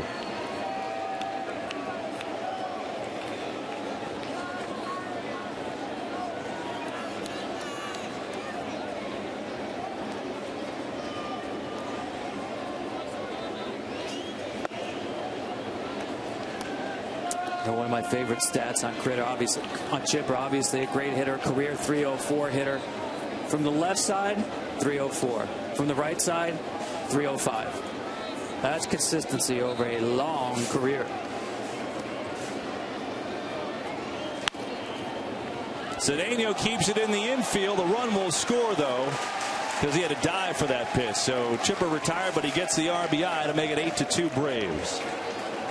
And you would think guys have a similar approach, similar swings from different sides. As you see Sedeno here lay out, make a nice stop. Chipper gets the ribby, but not the hit. Infield in, always an uncomfortable situation. Luckily, that wasn't hit too hard for Sedeno. Give him time to get there and lay out.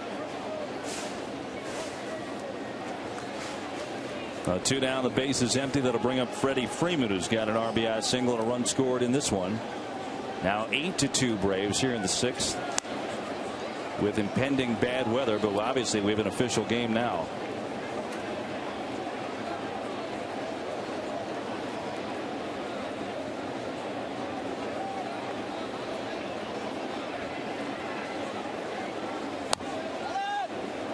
I talked about the consistency of the batting average, but check out his bats. He has different colored bats and different weighted bats depending on which side of the plate he hits from, and he's done it throughout his career.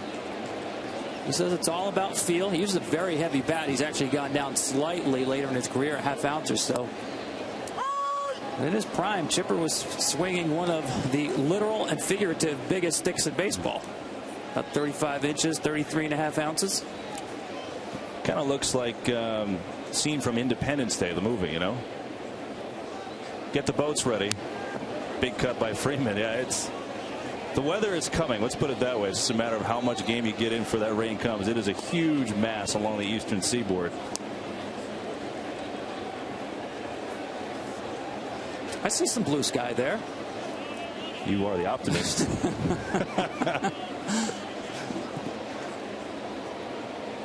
2-2, Acosta to Freeman with 2 down.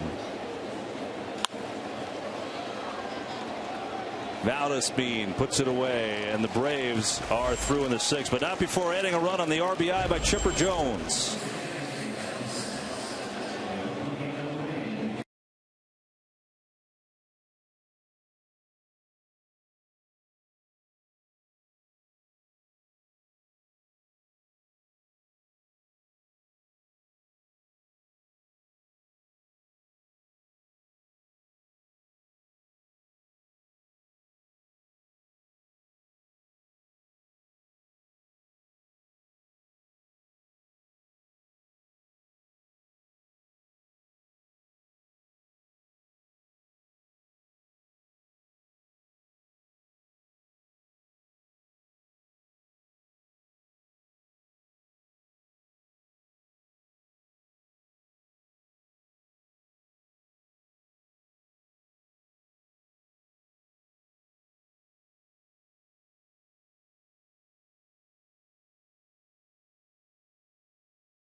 White Sox and Royals, Paul Konerko going deep. Alex Gordon trying, couldn't bring it back. 22nd homer of the year for Konerko. 5-1 in the 7th. Chris Sale has been excellent. Dodgers and Giants, meantime. Dodgers get a run on McCann. Shane Victorino, the sacrifice fly. It's a 1-1 game in the 7th. Big one for the Dodgers. Game and a half out in the wild card going in. Again, we've got a tie ball game. Back to Kevin and Tom in New York. Thanks, Brian. And the Dodgers, since that monster trade with the Red Sox down, they're only 5-8, so they haven't had it click together. And quite honestly, if they don't have it click soon, they're going to be out of the race.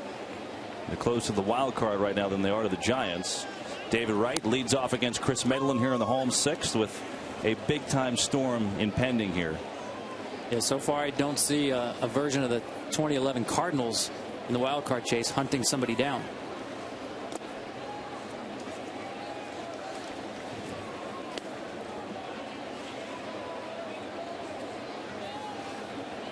Giants and Dodgers will face off the last 3 games of the season in LA, but Dodgers have to be close enough to make that count. It's 1-2 to David Wright. Take a look at today's Jeep game summary. Atlanta's offense has gotten a big jolt from Brian McCann. 3 for 3, the home run, a double, 4 RBIs. Ronnie Sedeno with a pinch hit homer for the Mets, who also got an RBI single from Lucas Duda. Meanwhile, Chris Medlin, who the Braves have won his last 18 starts, in good shape again with an 8-2 lead. Battling Wright, who's 1 for 2 here. David Wright came into this game second in the National League with a .402 on base percentage. He's had a terrific year.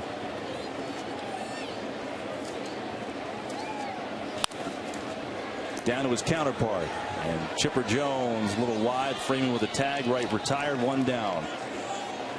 But on Wright, Chipper Jones had an interesting comment in his press conference yesterday, Tom. You know, he was asked a question about, did he ever consider, you know, is the grass green around the other side, and, you know, kind of comparing it to David Wright. David Wright has a team option for next year, and of course been a lot of talk around New York about, would he be back and will the Mets extend him? And David said earlier this year, I'm not talking during the year. We'll talk contract in the offseason.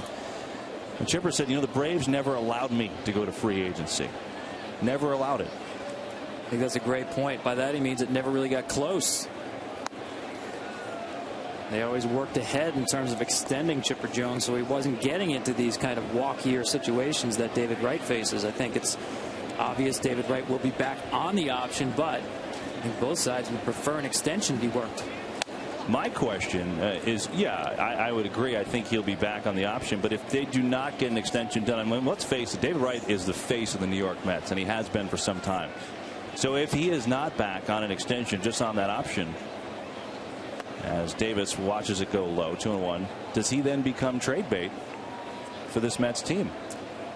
Well, I think at some point, yes. I wouldn't expect that to happen during the offseason, because I think they have to devote all of those resources and energies to trying to sign him. In other words, I don't think you can have two parallel tracks. I think you owe it to David Wright to try to visit that contract situation throughout the offseason. I'm not sure if he'd prefer to get it done before spring training like his friend Ryan Zimmerman did in Washington. I'm assuming that he would. 3-1 to Davis, and he takes inside for ball 4. So then you get into a season where you start the season, if he's not signed beyond 2013, then yes.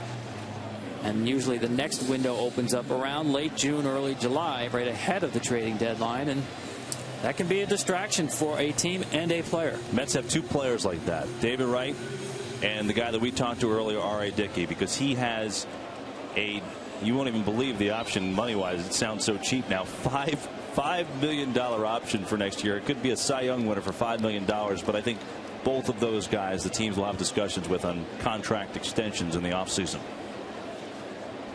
As Lucas Duda takes outside from Medlin, ball 1. And I think there's a timing issue there, because with Chipper Jones, the Braves could afford to be proactive. He wasn't going anywhere. They could get deals done well ahead of that walk year. But with the Mets, because of injuries to Wright and also their financial situation in recent years, I'm not sure they had the green light to go ahead and talk about the kind of deal that David Wright is going to command. One of the top deals in the game. 1-1 to Lucas Duda, who has an RBI single tonight. Well, when the Nationals signed Ryan Zimmerman to that big $100 million plus deal, let's just say that started the negotiations for David Wright's contract. Well, there's no doubt between Zimmerman and Adrian Beltre, and you look what David Wright has done throughout his career. Bourne has a beat on this one, and Duda's retired, 2 down. He's right there. I mean, you can't argue with the numbers that he has put up for the Mets. And I do think there is enhanced value being the face of the franchise as a guy who came up through this system, and let's face it, gives the Mets plenty of effort on the field as well as off the field in terms of representing the franchise. Tejada bats with 2 down and runner on. And I think to add one more thing to that, considering that Jose Reyes left in free agency last year from the Marlins, you know, Wright was always the guy, but you know, now he is really the guy. And I don't know, as a franchise, if you could let two, supposed franchise players walk in consecutive years. First pitch swinging to Tejada right at Prado, and the Mets are through in the 6th. The Braves are in control. We'll return to New York after a word from your local Fox station.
impending, and luckily it's lasted this long to get an official game in. Now it's coming hard as the Mets ground crew trying to get that tarp out there fast. I mean, it really, you saw the sky get dark, and now it is flat out pouring here in New York.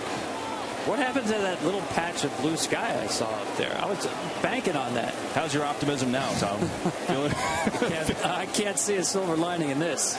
Yeah, it's this is a big storm, and basically the feel around here all day was when it gets here, you're not playing baseball because it's supposed to. Now look, you could get lucky, find a pass, but we just looked on the radar and it looks awful for a long time.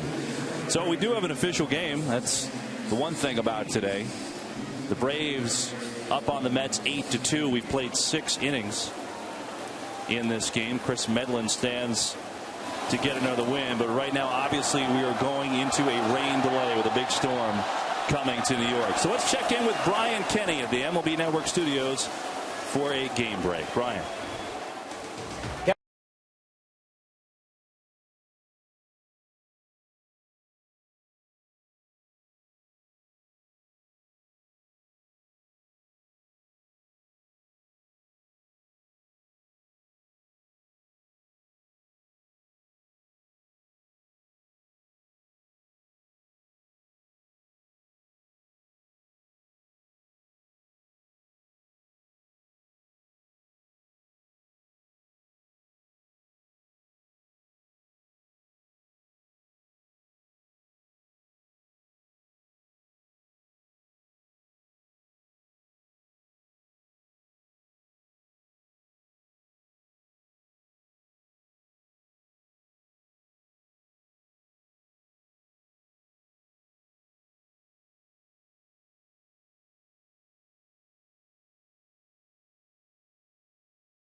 One of the Mets 8-2 here in New York, and what we saw a lot of today, there are a couple things that, Tom, we expected and a couple things we didn't expect. I think what we expected would be the pitching of Chris Medlin. No doubt he's been great again. He was. I mean, this is now 18 consecutive starts coming into the game. When he starts, the Braves win. Yeah. And now what's unusual is they've handed him a large lead based on the way they've not been hitting coming into this series. But Medlin, to me, showed you all the things why he's been one of the hottest pitchers in baseball, mixing up pitches, using both sides of the plate. Really never in too much trouble in the course of this game. And how about this? Helping himself offensively with a big 2-run double. I mean, that was no joke. That was a shot by Medlin, and he's trying to be calm, but, you know, he's enjoying that double. And, of course, with the long delay, I wouldn't expect to see him back out. But the other thing that we maybe didn't expect today is the offense from Atlanta. I mean, we know it's been a very strange week. They had 3 straight 1-0 wins and then 3 runs last night. Well, they've exploded today for 8. And it started early against Mets starter Jeremy Hefner with the Constanza RBI single. But that was only the tip of the iceberg because the Braves really got it going with a 4-run 3rd inning, and not the big hit. Brian McCann, his first extra base hit since the end of July to get the Braves offense really going. But the Mets got on the board, Lucas Duda getting an RBI, and that broke an incredible speed streak by Chris Medlin. And he had over 40 innings without an earned run. Back to the Braves offense. So Brian McCann, told you about without an extra base hit since the end of July. How about the home run for him? First home run since the end of July. Brian McCann with 4 RBIs, a double and a home run today. Then the rains came, heavy rains at that, and the ground crew came on, had a little bit of an issue. The winds kicked up, a little dicey there. But Bill Deacon and his crew got you through, and now it looks like we're ready to play some baseball. Now time, though, for Just for Men. Auto Stop Foolproof Stat. Just as the Braves can count on Dan Uggla and Brian McCann, you can count on Just for Men Auto Stop for foolproof results. And you see the guys that were slumping have really come on today, and Freddie Gonzalez has to be a happy man with that. Great sign for the Braves. Uggla really had been scuffling so much that a week ago, Freddie Gonzalez said, "You're not my starting second baseman anymore." And Brian McCann, he had to get a cortisone shot in that bulky right shoulder of his. Well, it looks like it has taken effect. No difference at the plate now. It looks like the same Brian McCann to the first half of the season, what we've seen at the plate tonight. And on cue, Uggla and McCann will be at the plate to lead it off in the top of the 7th when we officially get going here.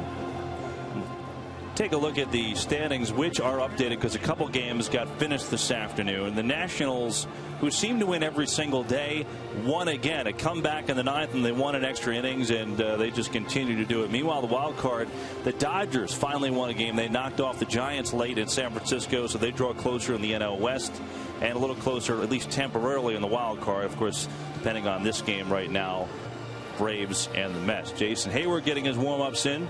Grounds crew putting the finishing touches on the field as we should be moments away from resuming this one.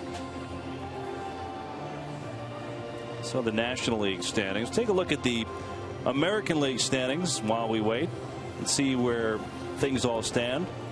Here's what we have for you. Of course, that wild AL East. I mean, the Yankees had a 10-game lead. Now, of course, the Orioles ended that this week, but then with the Yankee win last night, they took a 1-game lead over the Orioles again.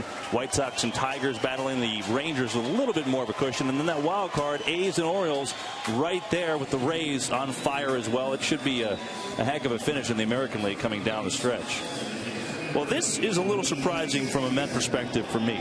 Jeurys Familia, who is one of the prize prospects in this organization, who was warming before the rain delay at about 6 o'clock, warmed again and is out there to start the 7th for the Mets.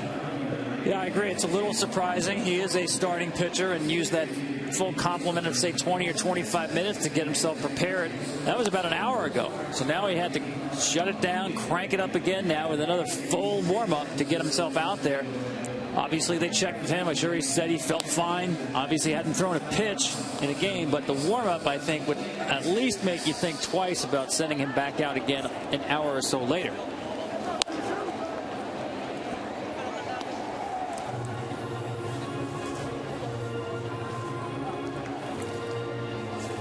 And a reminder for our audience who has been watching Fox that at the conclusion of this Mets-Braves contest, we will get you right out to college football with Nebraska and UCLA. So stay tuned for that. But here we're going to resume baseball, top of the 7th in New York, as Familia will warm up. And he just made his major league debut. The Mets completed a road trip in St. Louis, and it was a pretty good one, too. A scoreless inning. Came on, and his first batter struck out Lance Berkman.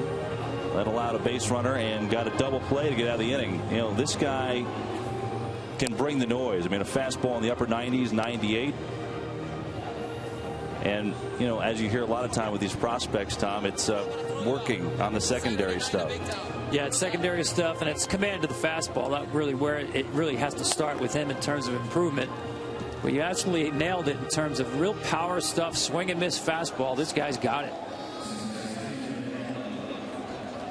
Well, got to give Bill Deacon and the grounds crew some credit here. They did a real good job getting the field ready because it poured even before they got the tarp on. It came so fast and so hard. The field looks pretty good right now as we get set to go. Familia and Dan Uggla, the matchup to start off the 7th inning. 8-2 Braves. Again, the big story has been really Uggla and McCann. Uggla 2 for 2, 3 runs scored. Brian McCann a double homer and 4 RBIs. As Familia's first pitch is outside with a 97-mile-an-hour fastball for ball 1. And some of the diehard fans remaining for this one. They did a good job remaining through that delay.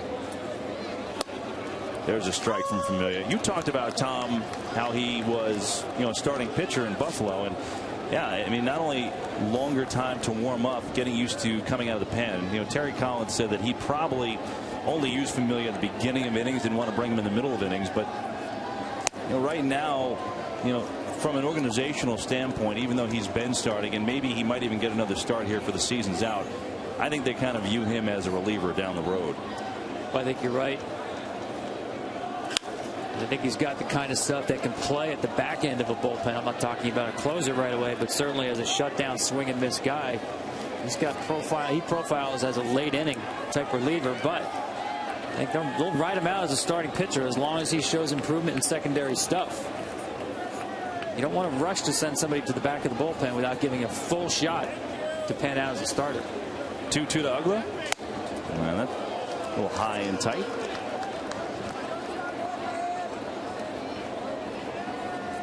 And it's just a slider that just kind of slipped out of the hand and no break on it. Still raining a little bit. It just started drizzling. Uggla has another base hit. I'd say he's come out of his slump because not only is he getting base hit upon base hit, he's got now 5 hits in the series, but he's really scorching some balls too. Well, a hitter knows himself better than anybody else, and there were 2 words that he used last night that said it all. After the game, he said, "I'm back." There's no question about that. 3-2 fastball here. Key is he stays on this ball and hits it on the line, whereas he might have been pulling it off when he was in that slump and hitting all those pop-ups and fly balls we talked about earlier. He has hit nothing but rockets in these 2 games. So now Brian McCann has been the story of the game for Atlanta. He's been terrific tonight. 3 for 3, a bunt single, double home run, 4 RBIs. As he takes strike 1. Now, here's food for thought. Brian McCann needs, there you go. Look at the extra base hits coming through today after that slump. Brian McCann needs a triple for the cycle. Villan warming for the Braves in the pen. This is the 3900th plate appearance for McCann in his career. He's got 2 career triples. So I'm telling you, there's a chance. You're telling me the chances are not very good, though. But I mean, we have seen Benji Molina hit for the cycle. And cap it off with a triple. You know, Benji might have been the slowest player in Major League history, so anything is possible. 1-1 to McCann. And Tom, you pointed out the fastball location. You see Mejia, or rather Familia, excuse me, throwing hard, but missing the spots right now.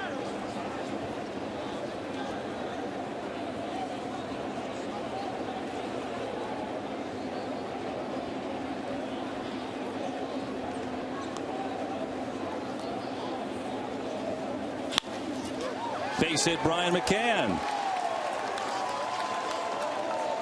It has been the Uggla and McCann show today. They've only got 7 hits between them. There's that fastball you were talking about down and in that sweet spot nitro zone for left-handed hitters. Nice job again by Brian McCann. Yeah, it's funny, you talked about it, how that bunt single, you know, it's almost like a basketball shooter in a slump. It gets you on the board, it breaks the streak, even if it's a bunt single. says nothing about your swing. In fact, look at that smile. That says it all right there. The other day, he hit a hard ball flight out deep to the warning track and got all upset about it. And Freddie Gonzalez tried to say, hey, you hit the ball well. It's a good approach, good swing. But he needed something, anything to get him started. And today, it was a bunt single. Constanza takes a 97-mile-an-hour heater for strike one. He's got an RBI single in this game, 1 for 3. So Uggla and McCann today, 7 for 7 with a walk, 5 runs, 4 RBIs. And consider coming in that the Braves were having issues getting production from the bottom of the order. As we get to see Juan Francisco pinch hitting for the 9 spot coming up. You know, part of the thing they did to that is they've been playing Prado at shortstop. Giannis has been great defensively, but doesn't bring the bat. And now all of a sudden they're getting this from Uggla and McCann. What a boost.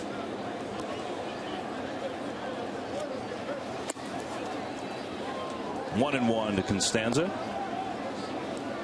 And the next few days, probably maybe as soon as Tuesday, you'll see Andrelton Simmons, their great young shortstop, coming back to this lineup. He's on medical rehab in the minor leagues right now. This offense all of a sudden looks very different from what it did earlier this week. Squares the bunt, it's out of the way and takes it inside.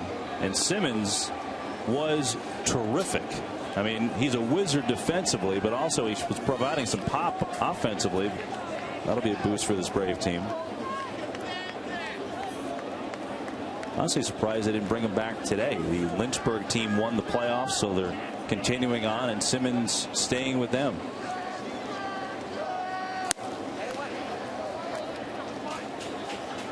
It's 2-2 to Constanza.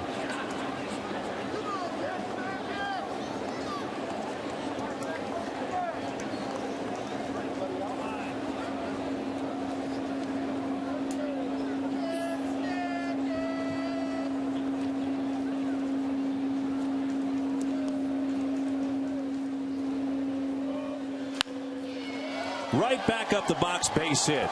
And the runners will advance 1 base. So Familia being greeted rudely with 3 straight singles. Yeah, and 3 straight singles all on fastballs. We talked about the power arm, and he's definitely showing it in terms of velocity. But in terms of controlling the count, showing secondary pitches to get the hitters off fastballs, we haven't seen that yet. And yeah, if I'm Terry Collins, Dan Worth, and the pitching coach coming out here, I've really got to look at him closely this inning. What you don't want to do here, especially after a lengthy rain delay where he waited it out, is to have him pitch a high-stress inning. By that I mean a lot of pitches, most of them thrown out of the stretch with runners on base. I'm going to try to keep this as clean and neat as possible. And right now, it's getting pretty messy. Well, they check on Familia. Meanwhile, Juan Francisco will be pinch hitting for the Braves for the pitcher's spot. Ramon Ramirez warming up for the Mets. Talk about the Braves offense, how they've been struggling. They won a couple games in strange ways. How about this one on Thursday against the Rockies? Chacin just kind of, oops, forgot to catch the ball. That was the game. That was the only run of the game. I don't know that I've ever seen that in a major league game like that, but Braves will take it. Bases loaded for Francisco with no one out in the 7th.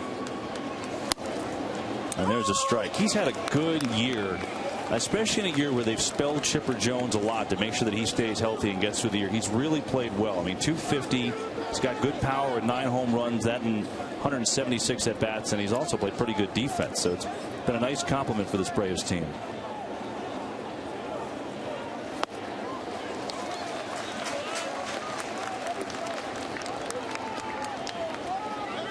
I mentioned the power, especially against right-handed pitching. This one's got nice action from Familia. You see the downward movement on that pitch.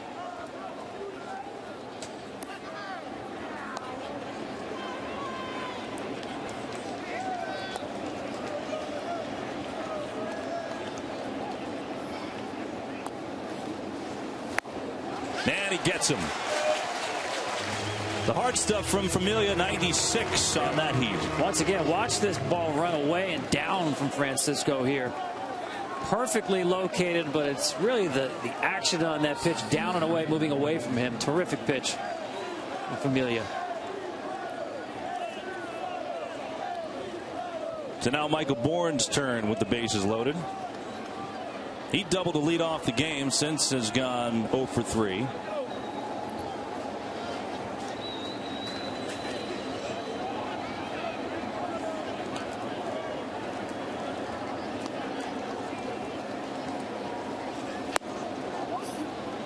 Ball 1 to Michael Bourne.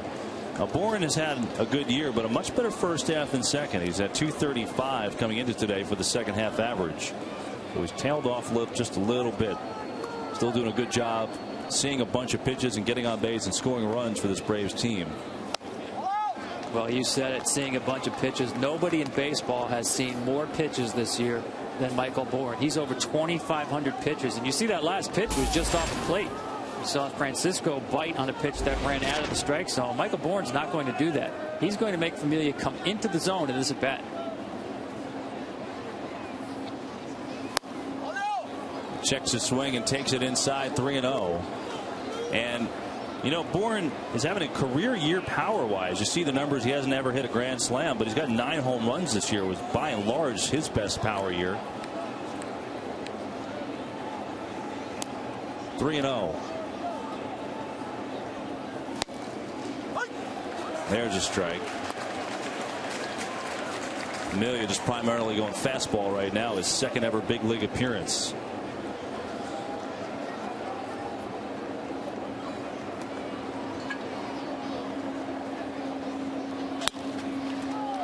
Davis will come home, and they get the lead run.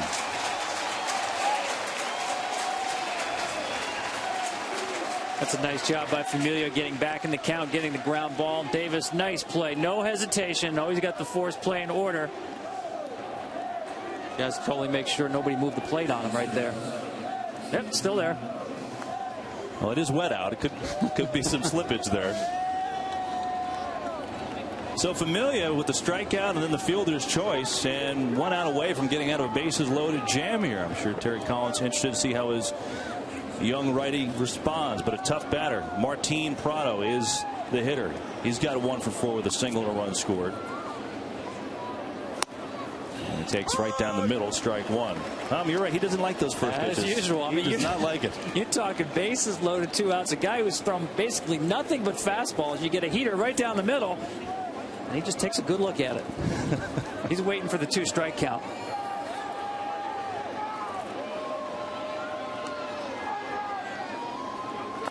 Good block by Tolley. Yeah, he went to the breaking ball there. It seems like ever since he threw that breaking ball, it just kind of slid out of his hands to Danny Ugla. Just hasn't had a feel for it. Here he finally got himself into a pitcher's count. Immediately went to that breaking ball. Still can't throw it for a strike. If I'm Prado here, you always have to protect against 97, but really sit on fastball here. 1-1. Prado base hits. 1 run comes on in to score. Constanza comes on in to score. It's a 2-run, 2-out single for Martin Prado. 10-2 Braves. And every base hit this inning off the fastball. Just hasn't been able to show enough breaking pitches for strikes to get people off the fastball. And even upper 90s up in the zone, major league hitters are going to hit that and hit that hard. That is the 52nd multi-hit game this year for Martin Prado. Damage not necessarily done. Runners on the corners for Atlanta with Jason Hayward, who's 1 for 3 with a double and a run scored.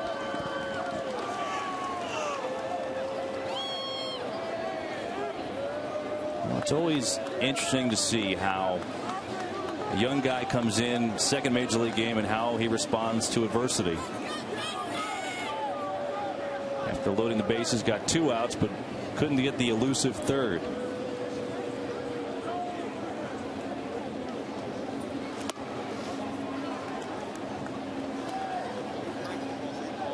Hayward with 25 home runs. It is 25th last night against Jonathan Neese. 70 RBIs in his 3rd pro season.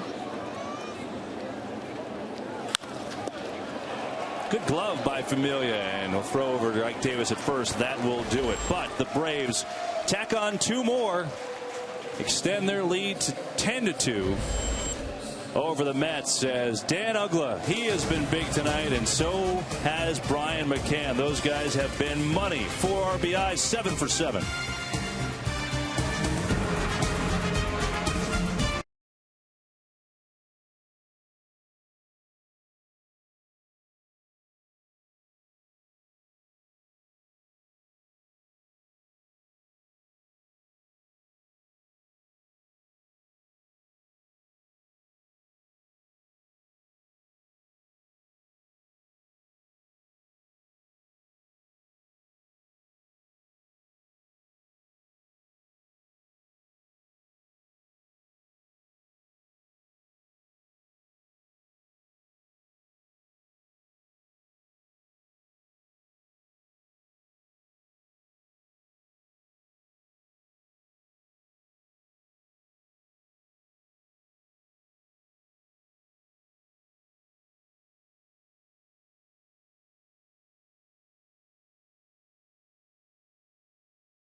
Klondike Bar. And by Mazda, we believe if it's not worth driving, it's not worth building. For those of you tuning in for the Nebraska at UCLA college football game, please tune to FX for special coverage of Fox College Football. That's channel 136 on Dish Network, channel 248 on DirecTV. And, of course, at the conclusion of this Mets-Braves game, we will get you right to Nebraska and UCLA. Couple changes for the Braves. Paul Giannis comes in, will play shortstop. And the real reason for that, to get Chipper Jones out of the game, because Prado, who was at short, moved to third. And we have a new pitcher as well, as Luis Avilan comes on in. He's been very good for Freddie Gonzalez. Yeah, especially tough on left-handers. He's got a fastball in the low 90s. Good curveball, good changeup. Came in and pitched to one batter last night, got a strikeout as he faces Jordani Valdespin. Mike Nickius on deck. Lefty in. He's set to pinch hit for the lefty hitting catcher Josh Tolley.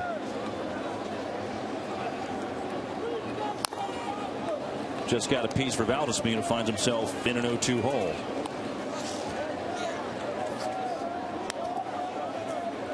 Avilan has been real good. Has kind of bumped himself up the depth chart for Freddie Gonzalez. He's got 10 straight scoreless appearances now. But what a luxury for a manager to have 3 left-handed relievers that you trust from the 6th inning on. Tries to paint against Valdespin, but he misses a little high and away. It's no wonder the Atlanta Braves have the best record in baseball, and they lead after 6 innings. 65-2.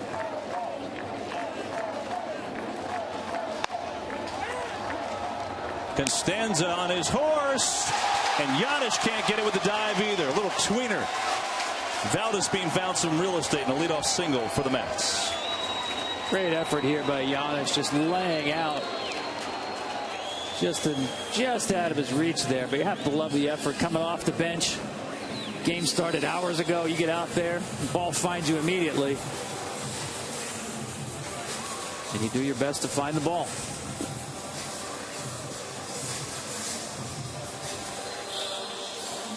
So now it'll be Mike Nickius pinch hitting for Josh Tolley. First appearance for Dickey since July 24th. He was sent down at that time to AAA Buffalo. Recalled when the rosters expanded September 1st, and getting a shot here.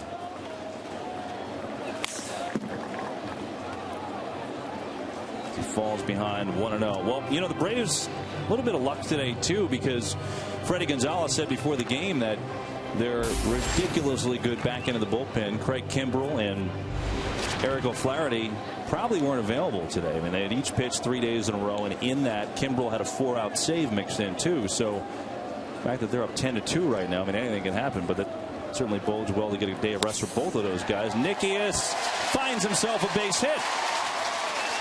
The Mets trying to start up a 7th inning rally. 2 on, no one out. Well, I think that's a great point, because when you point to the September collapse last year of Atlanta, generally you point to fatigue out of the bullpen, especially Venters, O'Flaherty, and Kimbrell. That great trio to close out games. It really was a function of the Braves playing so many extra inning games and so many close games. You take a look at their fall last September with that 8.5 game lead, all of it lost starting on September the 1st. But totally different situation this year. The innings have gone down for all 3 of those guys. And I talked to Craig Kimbrell, and he said, look at my pitches. And by that he means it's not just the innings, but last year he threw a little over 1,300 pitches. This year he's at 780 pitches. So he said part of that is not just the innings, but he's staying out long innings and stress innings, and just he feels 100% better this time of year than he did last year. 0-1 to Ronnie Sedeno had a pinch hit home run his last time up. He came in the game for the pitcher's spot, stayed in the game. Corey Guerin warming up for Atlanta. Well, this is what you can do when you have an 11-man bullpen. You don't waste any time getting people up. There's Ramon Ramirez. He and Andres Torres came over in the offseason in the Angel Pagan trade. Do we see him next? Right now, Sedeno in an 0-2 hole. Takes that one inside.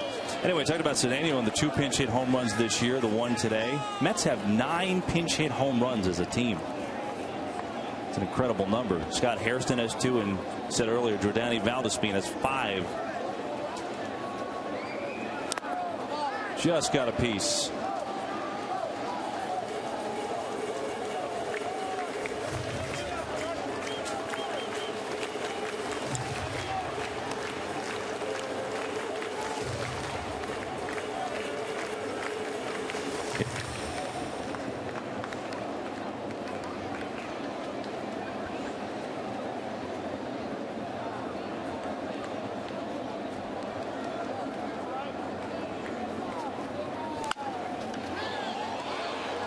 Prado to Ugla to Freeman.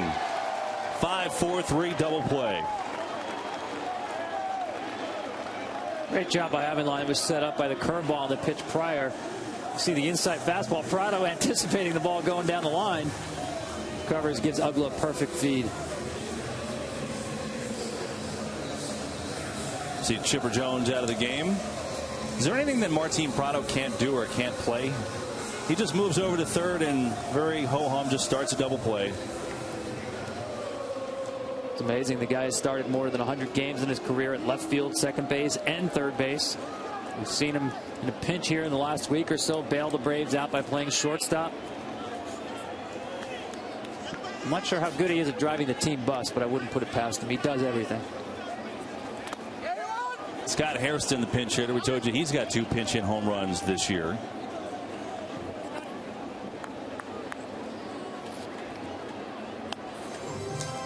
Zach Lutz, another one of those September call-ups on deck for the Mets. Jordani Valdespin, also September call-up. Maybe one day be September call-ups. You never know. Diehards hanging out through the storms here today in New York. Hairston lays off. It's 1-1. So here's an idea of what you were talking about, Tom. Games played, that's just this year alone. And it never seems to bother his offense. Some guys really have a hard time dealing with all those adjustments. Not Prado. Professional hitter.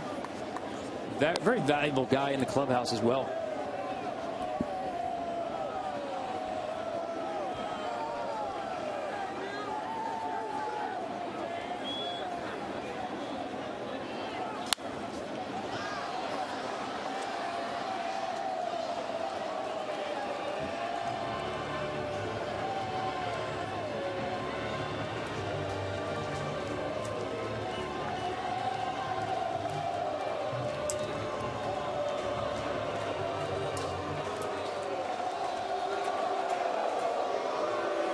Got some Braves fans here.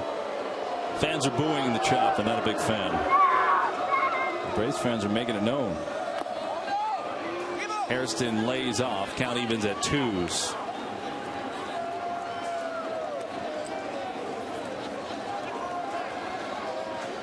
I think on a Saturday night, if you withstood the hour 15-minute rain delay, you are definitely a fan.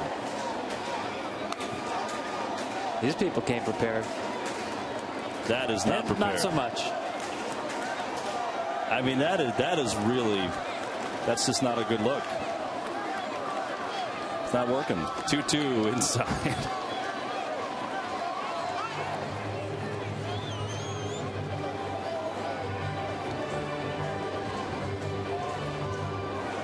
You have any ponchos left? No. Do have this napkin. See if this helps you. That's a nice lid right there. There you go.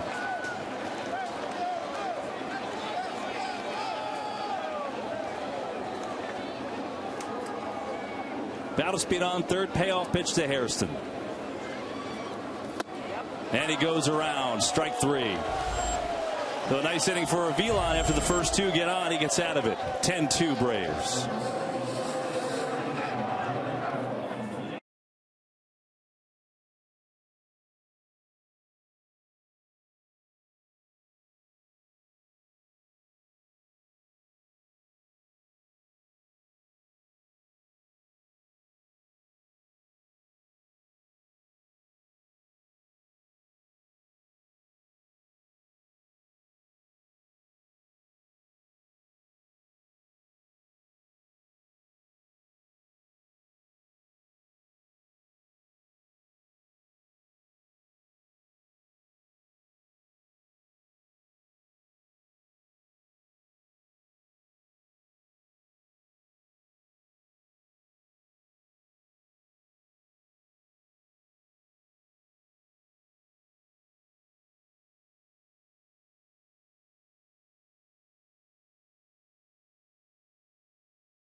The Fox Saturday Baseball presented by MasterCard.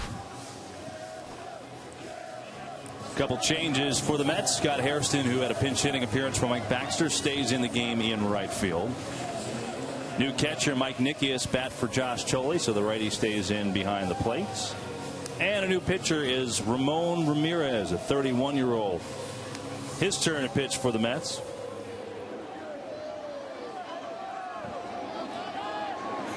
The 6th pitcher of the what started out to be afternoon, now night, for the Mets. And for those of you tuning in for Nebraska at UCLA, please tune to FX for special coverage of Fox College football. That's channel 136 on Dish Network, channel 248 on Direct TV. We'll get to that game after the conclusion of this one, as Paul Janisch came into the game for defense, pops it up. Nick Giss makes the catch, 1 down.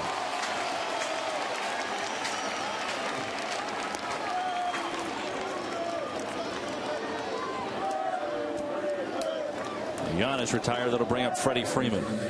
You know, Ramon Ramirez came over in the offseason in the winter meetings as a trade. It was he and Andres Torres for Angel Pagan. And it was one of those trades where the Mets thought they had their back end of the bullpen guy. And he had a tough first half, but never really was able to pick it up after the break. I mean, it just hasn't gotten going at all. As Freeman goes the other way, but right at Duda. Well, I think it's one of the most difficult things to do, and that is to count on a bullpen year in and year out. In other words, you can build a bullpen, and that's what they did with Rauch and Francisco and Ramirez. They brought in some veteran guys, but especially with veteran relief pitchers, the performance tends to vary year to year. And especially against left-handers. That was the big issue. They thought this was a guy that get left-handers out. He'd been good in his career. .290 against him this year. Don't miss the biggest event of the season, Fox Fantasy Football, presented by Burger King. Easy league setup, Fox Fantasy Insider info. Always free to play as well. You can sign up on foxsports.com/fantasy.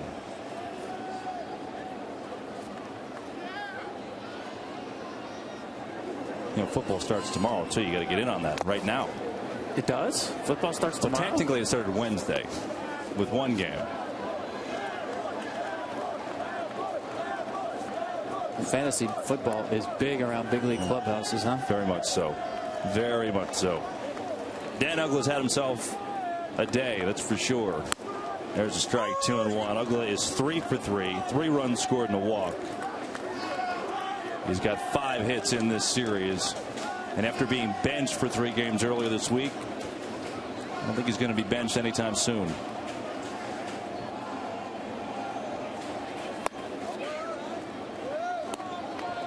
And the impressive thing has been throughout the course of these at-bats, not just the results, and he certainly is hitting the ball hard, but the way he's not biting on these pitches. We've seen him several times in pitches that look like strikes that ran out of the zone. Stop the swing like we saw right there. Stays off that one. That tells me he's really, really seeing the ball well. Second walk tonight. He's got 81 and 82 now on the year, which leads the National League. And now Brian McCann, who has had one of those games, kind of welcome back Brian games. He's got 4 RBIs. He's got 4 hits, a double, and his 19th home run as well as Elvin Ramirez. Warming up for the Mets. Their starter Jeremy Hefner only went 2 2/3 today, so the Mets already on pitcher number 6 tonight. McCann takes a strike. So we'd have another shot at a McCann triple for the cycle. It's still there. 2 triples in his career. Maybe left center there. What do you think? Maybe a really hard bunt. I mean, David Wright's close to second again. Yeah, that's upstairs. That's how he got his first hit of the game, pushed a bunt with the exact defense the Mets have on right now. Mark Kotze, guy who could run a little bit better than Brian McCann. Take a 5-hit game, too.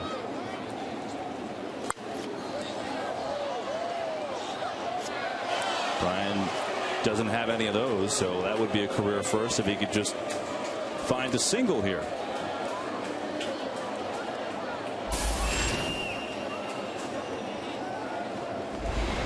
And Stanza on deck.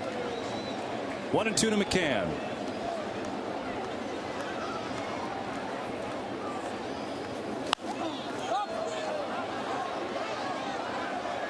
Wright calling, and the third baseman makes the catch at shortstop. Ramirez threw the inning, but it's been all Atlanta today.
life and banking. Get to a better state. And by the all-new Dodge Dart. Dodge, new rules. Bottom 8 in New York. As we see Zach Lutz will be the pinch hitter. By the way, for those of you tuning in for Nebraska at UCLA, please tune in to FX for special coverage of Fox College football. That's channel 136 on Dish Network. Channel 248 on DirecTV will be joining that game at the conclusion of Mets Braves as Lutz takes upstairs for Avilon, who goes into his second inning of work. I already wrote him into the scoreboard for one. I was guessing for Freddie Gonzalez, but I was wrong. Going out there for inning number 2 is Lutz. September call up for the Mets, rewarded for a good season at AAA Buffalo. Batted .299 with 10 home runs down there. Singled for his first major league hit back in Colorado on April the 27th. Corner infielder, pretty good power. And a big swing and a miss at the off speed from Avilon. Yeah, nice change up there. Yeah, we talked about Freddie Gonzalez. This is really his perfect blueprint tonight, on a night where we weren't sure who would close the game in a safe situation. Wasn't sure if he had Flaherty or Kimbrel. Instead, he has an 8-run lead and just worried about getting guys work. Yeah. Really, right now, you can't ask for a better situation for Freddie Gonzalez. I mean, the offense has come alive. The two players who are slumping the most, having the biggest days. And right to Giannis. One down. Catch all the action of the 2012 Major League Baseball postseason on Fox and TBS. The excitement begins October 5th with the wild card on TBS.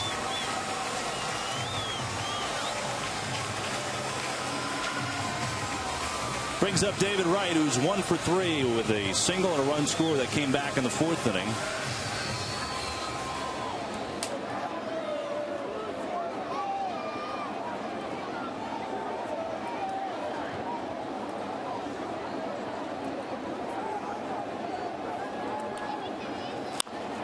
First pitch swinging, and this one finds a home. David Wright with a 1-out single.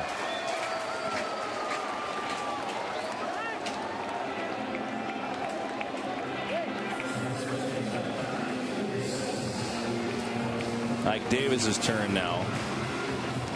You know, with the Braves leading this game 10-2, you know, we talked earlier in the broadcast about the Mets and how their first half was better. Certainly in the second half, 46-40 in the first half, just 19-33 in the second half for Terry Collins' crew. Here's the strange thing about that. They've lost 17 of the last 21 games here at home, which is, that's a pretty big number. Just haven't been able to put it together here in Flushing. Yeah, it's hard to figure. And we talked also about the clutch hitting and the way the offense has really struggled in the second half. In that sense, David Wright is also the face of the franchise because his power has just disappeared really since the end of July. 1 home run. Breaking ball that moves Davis off the plate.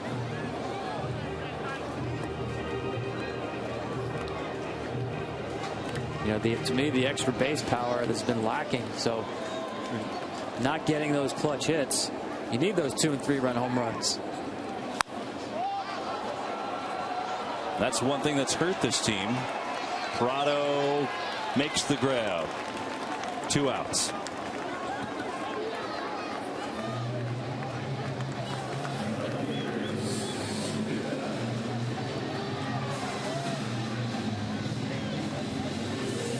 Duda's 1 for 3 and an RBI single to get the Mets on the board back in the 4th inning against Chris Medlin, as the Braves trying to win their 19th straight game that Medlin starts. He went 6 innings today, allowed 2 earned runs, 4 hits, 3 strikeouts, 2 walks, 80 pitches. Again, very much in control, trying to go to 8-1 on the season.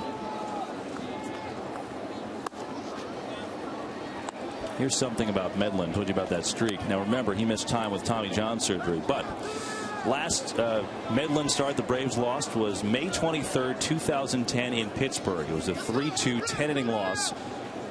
The only current Brave in the starting lineup that day was Martin Prado. Chipper Jones had a pinch hit appearance in that game. So yeah, there was an injury which obviously caused him to miss some time, but that's a long time. That's a long time. I know he also has worked out of the bullpen, but you know, 18 consecutive starts when you take the ball and your team wins. I mean, I don't know if it gets more impressive than that. Corey Guerin, might see him for the 9th for Atlanta. He's been warming up for a while now. Meanwhile, 1-1 to Lucas Duda with 2 down.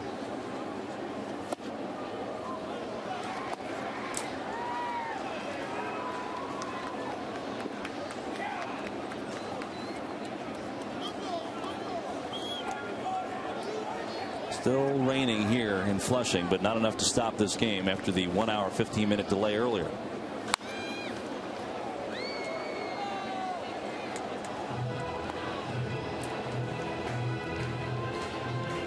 You missed a couple games earlier. The Nationals, who don't ever seem to lose, won again. It was the bottom of the 9th. They were down to the Marlins 6-5. A 2-hour rain delay. Then they finally came back to play, and Jason Worth hit a home run in the 9th to tie it. And then Corey Brown with essentially a fly ball sac fly that worked out for the winning run. 7-6 Nationals. They're just having some kind of year.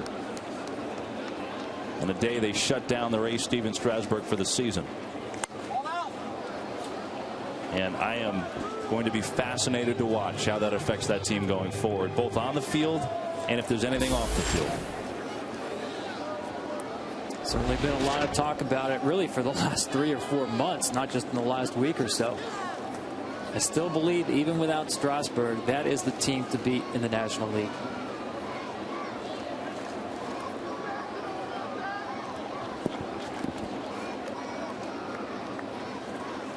Payoff to Duda.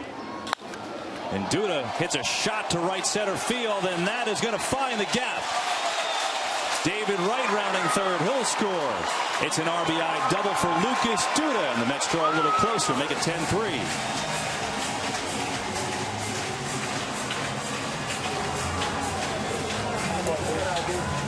Nice at bat here by Duda, especially against a left-handed pitcher. 228 against lefties, but keeps that front side closed. Nice swing and the fastball up in the zone. There's a lot of people in this game, and I'm sure in the Mets organization, who believe this is a breakout player waiting to happen in Lucas Duda. You saw some of that last year. I think this year, the attempt to play right field probably caught up with him. So did the lack of sleep, apparently. We saw that way back in the first inning when he ran a ball down in left field. We're having some fun busting on Lucas today.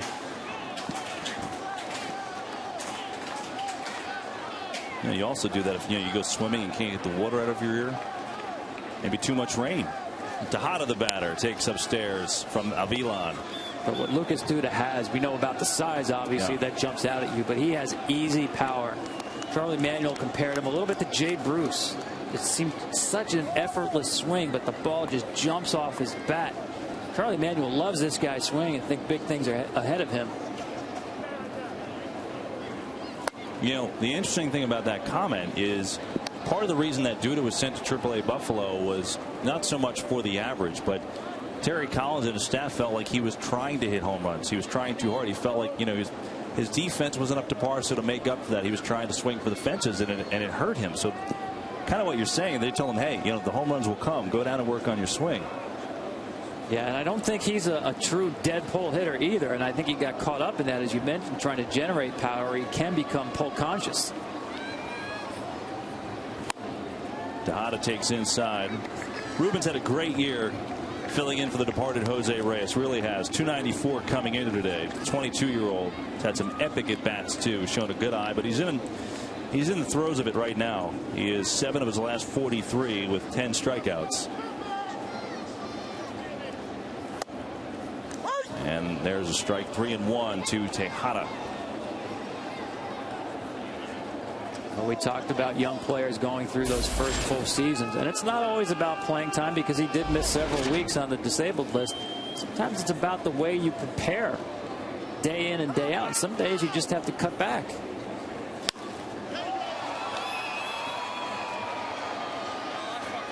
Michael Bourne puts Tejada away, and the Mets are through in the 8th. But they had a run on the Duda RBI double.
Braves, and the big name is Brian McCann, 4 for 5 with a 2-run home run. In fact, the only catcher in the major leagues with a 4-hit, 4 RBI game this season, and now he's got a couple of them, and he's really breaking out of a long slump. Danny Ugglas had a good game today too, 3 for 3, 5 hits in the series. Been all Atlanta here today. 10-3 they lead the Mets, and the 7th pitcher for the Mets is Elvin Ramirez, who's on to pitch, the 24-year-old hard-throwing right-hander from the Dominican Republic. Facing Jose Constanza. You see the box score. 3rd inning was where the Braves really got hot. They knocked Jeremy Hefner, the Mets starter, out of the game after just 2 2/3, and they've been in control ever since. There's a strike. Ramirez with the Mets for the 3rd time this season. Very similar to a lot of the arms that we're seeing out of this Mets pen late in the year. You know, hard throwing guys. They could bring it mid to upper 90s, trying to figure out the other stuff and locate that fastball a little bit better. And you know, Tom, it's interesting because about a month and a half ago, when the Mets they came out of the break and they lost 14-16, they had really gotten into a slump. And the bullpen was a big part of that. They just got to a point where they had no one hot. They lacked consistency, and you started looking forward and saying, man, the Mets really need to remake this bullpen. Well, they have a lot of, yes, some guys are very raw, but all of a sudden they have a lot of arms that have potential written all over it. And a lot of these guys throwing hard, and we've seen a few of them. And there's an example right there with 94 as Constanza goes down 1 away. Let's have a game break here and check out the Yankees and the Orioles down at Camden Yards. Well, this is obviously a huge series for the AL East lead. That series tied at 1 so far. Mark Reynolds, you can't get him out lately. A 7 home run against the Yankees in the last 6 games played. Unbelievable against Sabathia. Here's Lou Ford with a solo shot. That's going to tie it up, and that's where they stand. Bottom 3 tied at 2.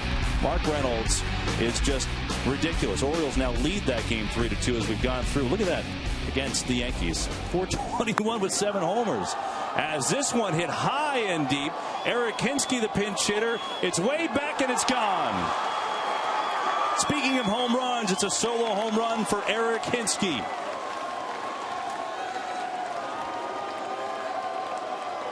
Well, that's pinch hitting 101 right there. And Eric Hinske is an old hand at it. You see the first fastball near the plate, you go up there hacking. It's not the time to work counts, wait for secondary pitches. You see how popular he is with his teammates. It's almost as if that broke a tie game right there. Man, they were fired up for Hinske. His 2nd home run of the year, first since May 4th. Even some Hinske chants from the Braves fans. This was a long time coming, as you mentioned, since May. Middle fastball, and they said, you're a pinch hitter, especially today when you've been sitting around for 6 hours. You're ready for that. Freddie Freeman is fired up. I think the Braves are having fun today. 11-3. And I think Hinske's particularly excited. I'll tell you why. Because, you know, read the promo earlier about, you know, the NFL on Fox tomorrow, the big game, Packers Niners. Hinske is a big Packers fan. Big Packers guy. Yeah, home run on Saturday. Game tomorrow. Hopefully the Braves people have the Packers game on the plane. Just probably set some people up to fail there, but you know. And there you go. On cue, the matchup. That is a football fan's dream. The best defense against the best offense. Obviously the Packers 15-1 last year and then fizzled out in that first home game for them, divisional round against the Giants, who of course won the whole thing. 1-2 is down low to Michael Bourne.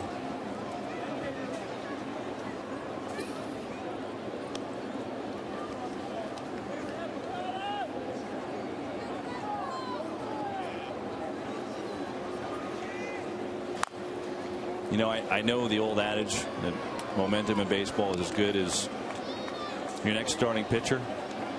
But I'd have to think, considering the Braves have been winning and considering they've been getting great starting pitching and considering for most of the year until recently their offense has been pretty good, this has got to give them a boost.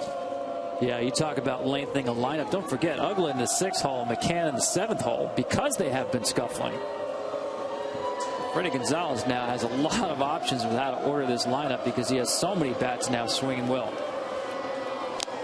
And Bourne got a piece, but it's caught by Nickius, and he goes down on strike. Second strikeout for Ramirez. So one time you see Michael Bourne go out of the zone, got a piece of it, but Dickey is held on.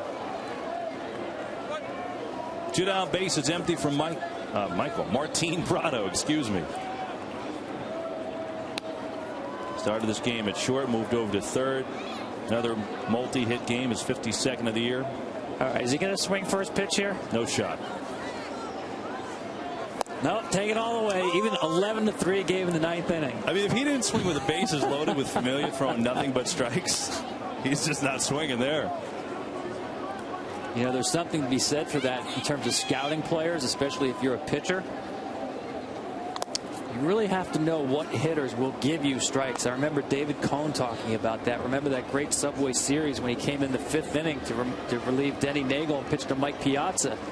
He knew Mike Piazza would give him a strike in that situation, and he took it, and he got ahead and controlled the count from there on out. It was a point in his career where David's stuff was diminished, but he knew enough about Piazza to know that he could get strike one. Well, at some point, you have to just swing at strike one just to show other teams that you're swinging, right? Well, Ricky Henderson was really good at that. A guy known for working counts and obviously walked a ton, but every once in a while he would let it fly. And that hop eats up Tejada. That was a hot shot by Prado. We'll see how they score that one.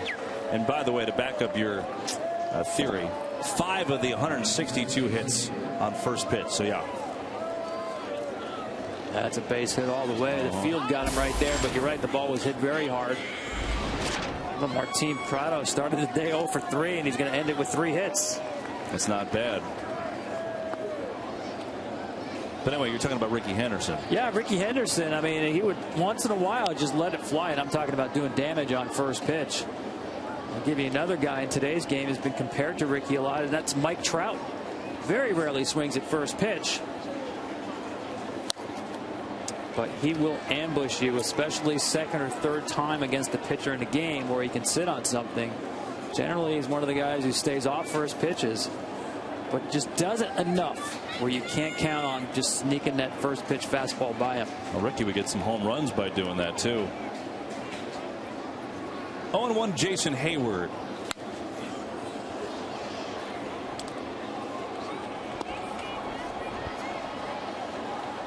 Hayward's got a double and a run scored tonight. Giannis came in for defense later in this one on deck.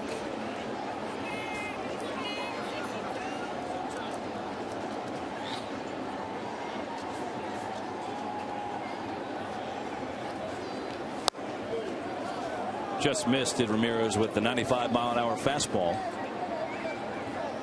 Trying to strike out the side, although Hinsky got him for a home run.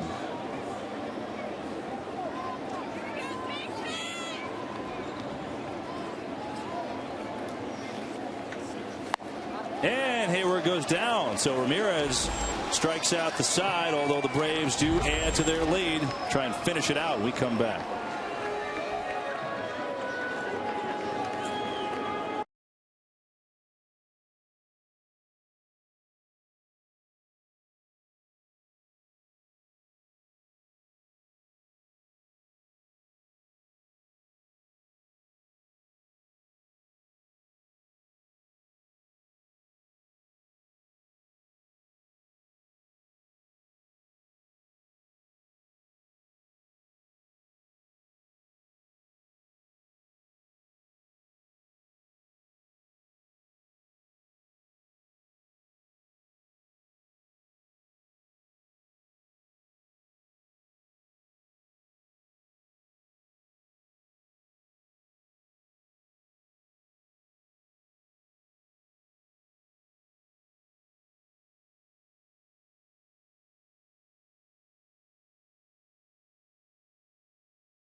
presented by MasterCard as we go to the bottom of the ninth. Braves over the Mets 11-3. Reed Johnson comes into the game. He'll play center field. Bourne will get a break. Corey Guerin, 26-year-old, will come on in, try and close it out for Freddie Gonzalez. And a reminder that at the conclusion of this one, we'll get you right out to college football, Nebraska and UCLA from Southern California. So stay tuned for that. Right now, though, Jordani Valdespin will take his shot against Guerin here. He's actually 1 for 2 with a single and a walk. And Guerin comes at you from that sidearm angle, strike one. Yeah, you mentioned fastball, sidearm angle, fastball, slider, changeup. The ball gets on top of you in a hurry. Watch how quickly he strides to the plate. And the Braves are so deep in the bullpen now that they have not only 2 righty sidearmers, but different angle sidearmers. They have Guerin who comes at you kind of middle, and then Moylan, who really will go ground scraping on you occasionally. He's back from a crazy year and a half. That included back surgery and rotator and labrum cleanout and detaching and reattaching his bicep tendon from his, shoulder area to his pec. I mean, just crazy stuff. He told me yesterday that he thought about, if this was it, he would get back into selling pharmaceuticals, which is what he did before he came to the States to play baseball. But he's happy to be back, and it's a good weapon. As Valdespin goes down on strikes, and there's one down.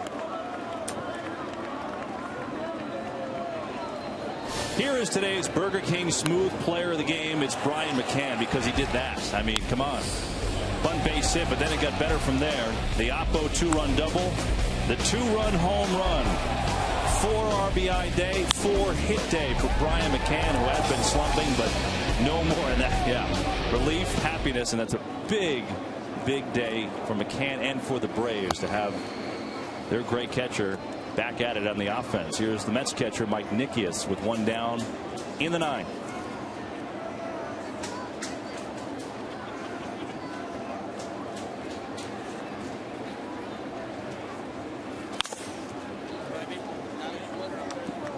Guerin basically throws everything out of a slide step. He doesn't have to worry if there's somebody on base to change anything. As I said, not a lot of velocity, but between the arm angle and how quickly he strides towards the plate, he uses deception to increase the quality of his stuff. 1-1 and Nikias catches the corner, and it's 1-2. If the Braves can hang on here, get 2 more out, they'll go for the sweep tomorrow afternoon. Tommy Hanson and Chris Young, starters in the finale.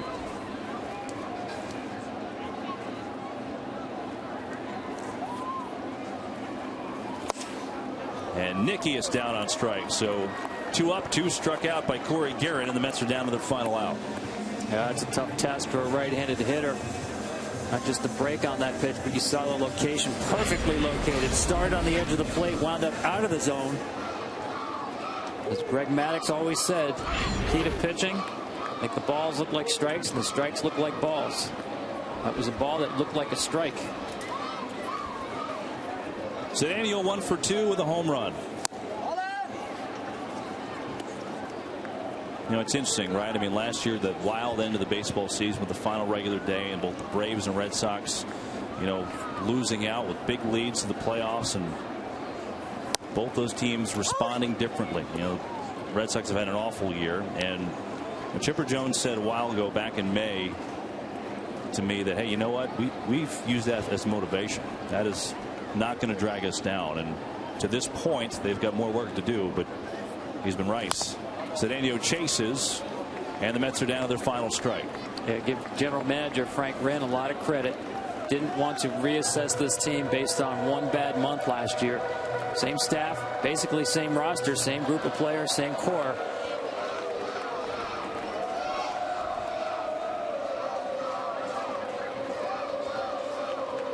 One-two to Sedeno. Down he goes, and the Braves take care of the Mets this afternoon as Guerin strikes out the side. Atlanta takes the first 2 games of this 3-game set. They win it today by an 11-3 score. That will do it for us in New York as the Braves take care of the Mets 11-3. We take you now to Nebraska, UCLA. Gus Johnson, Charles Davis, Julie Alexandria standing by.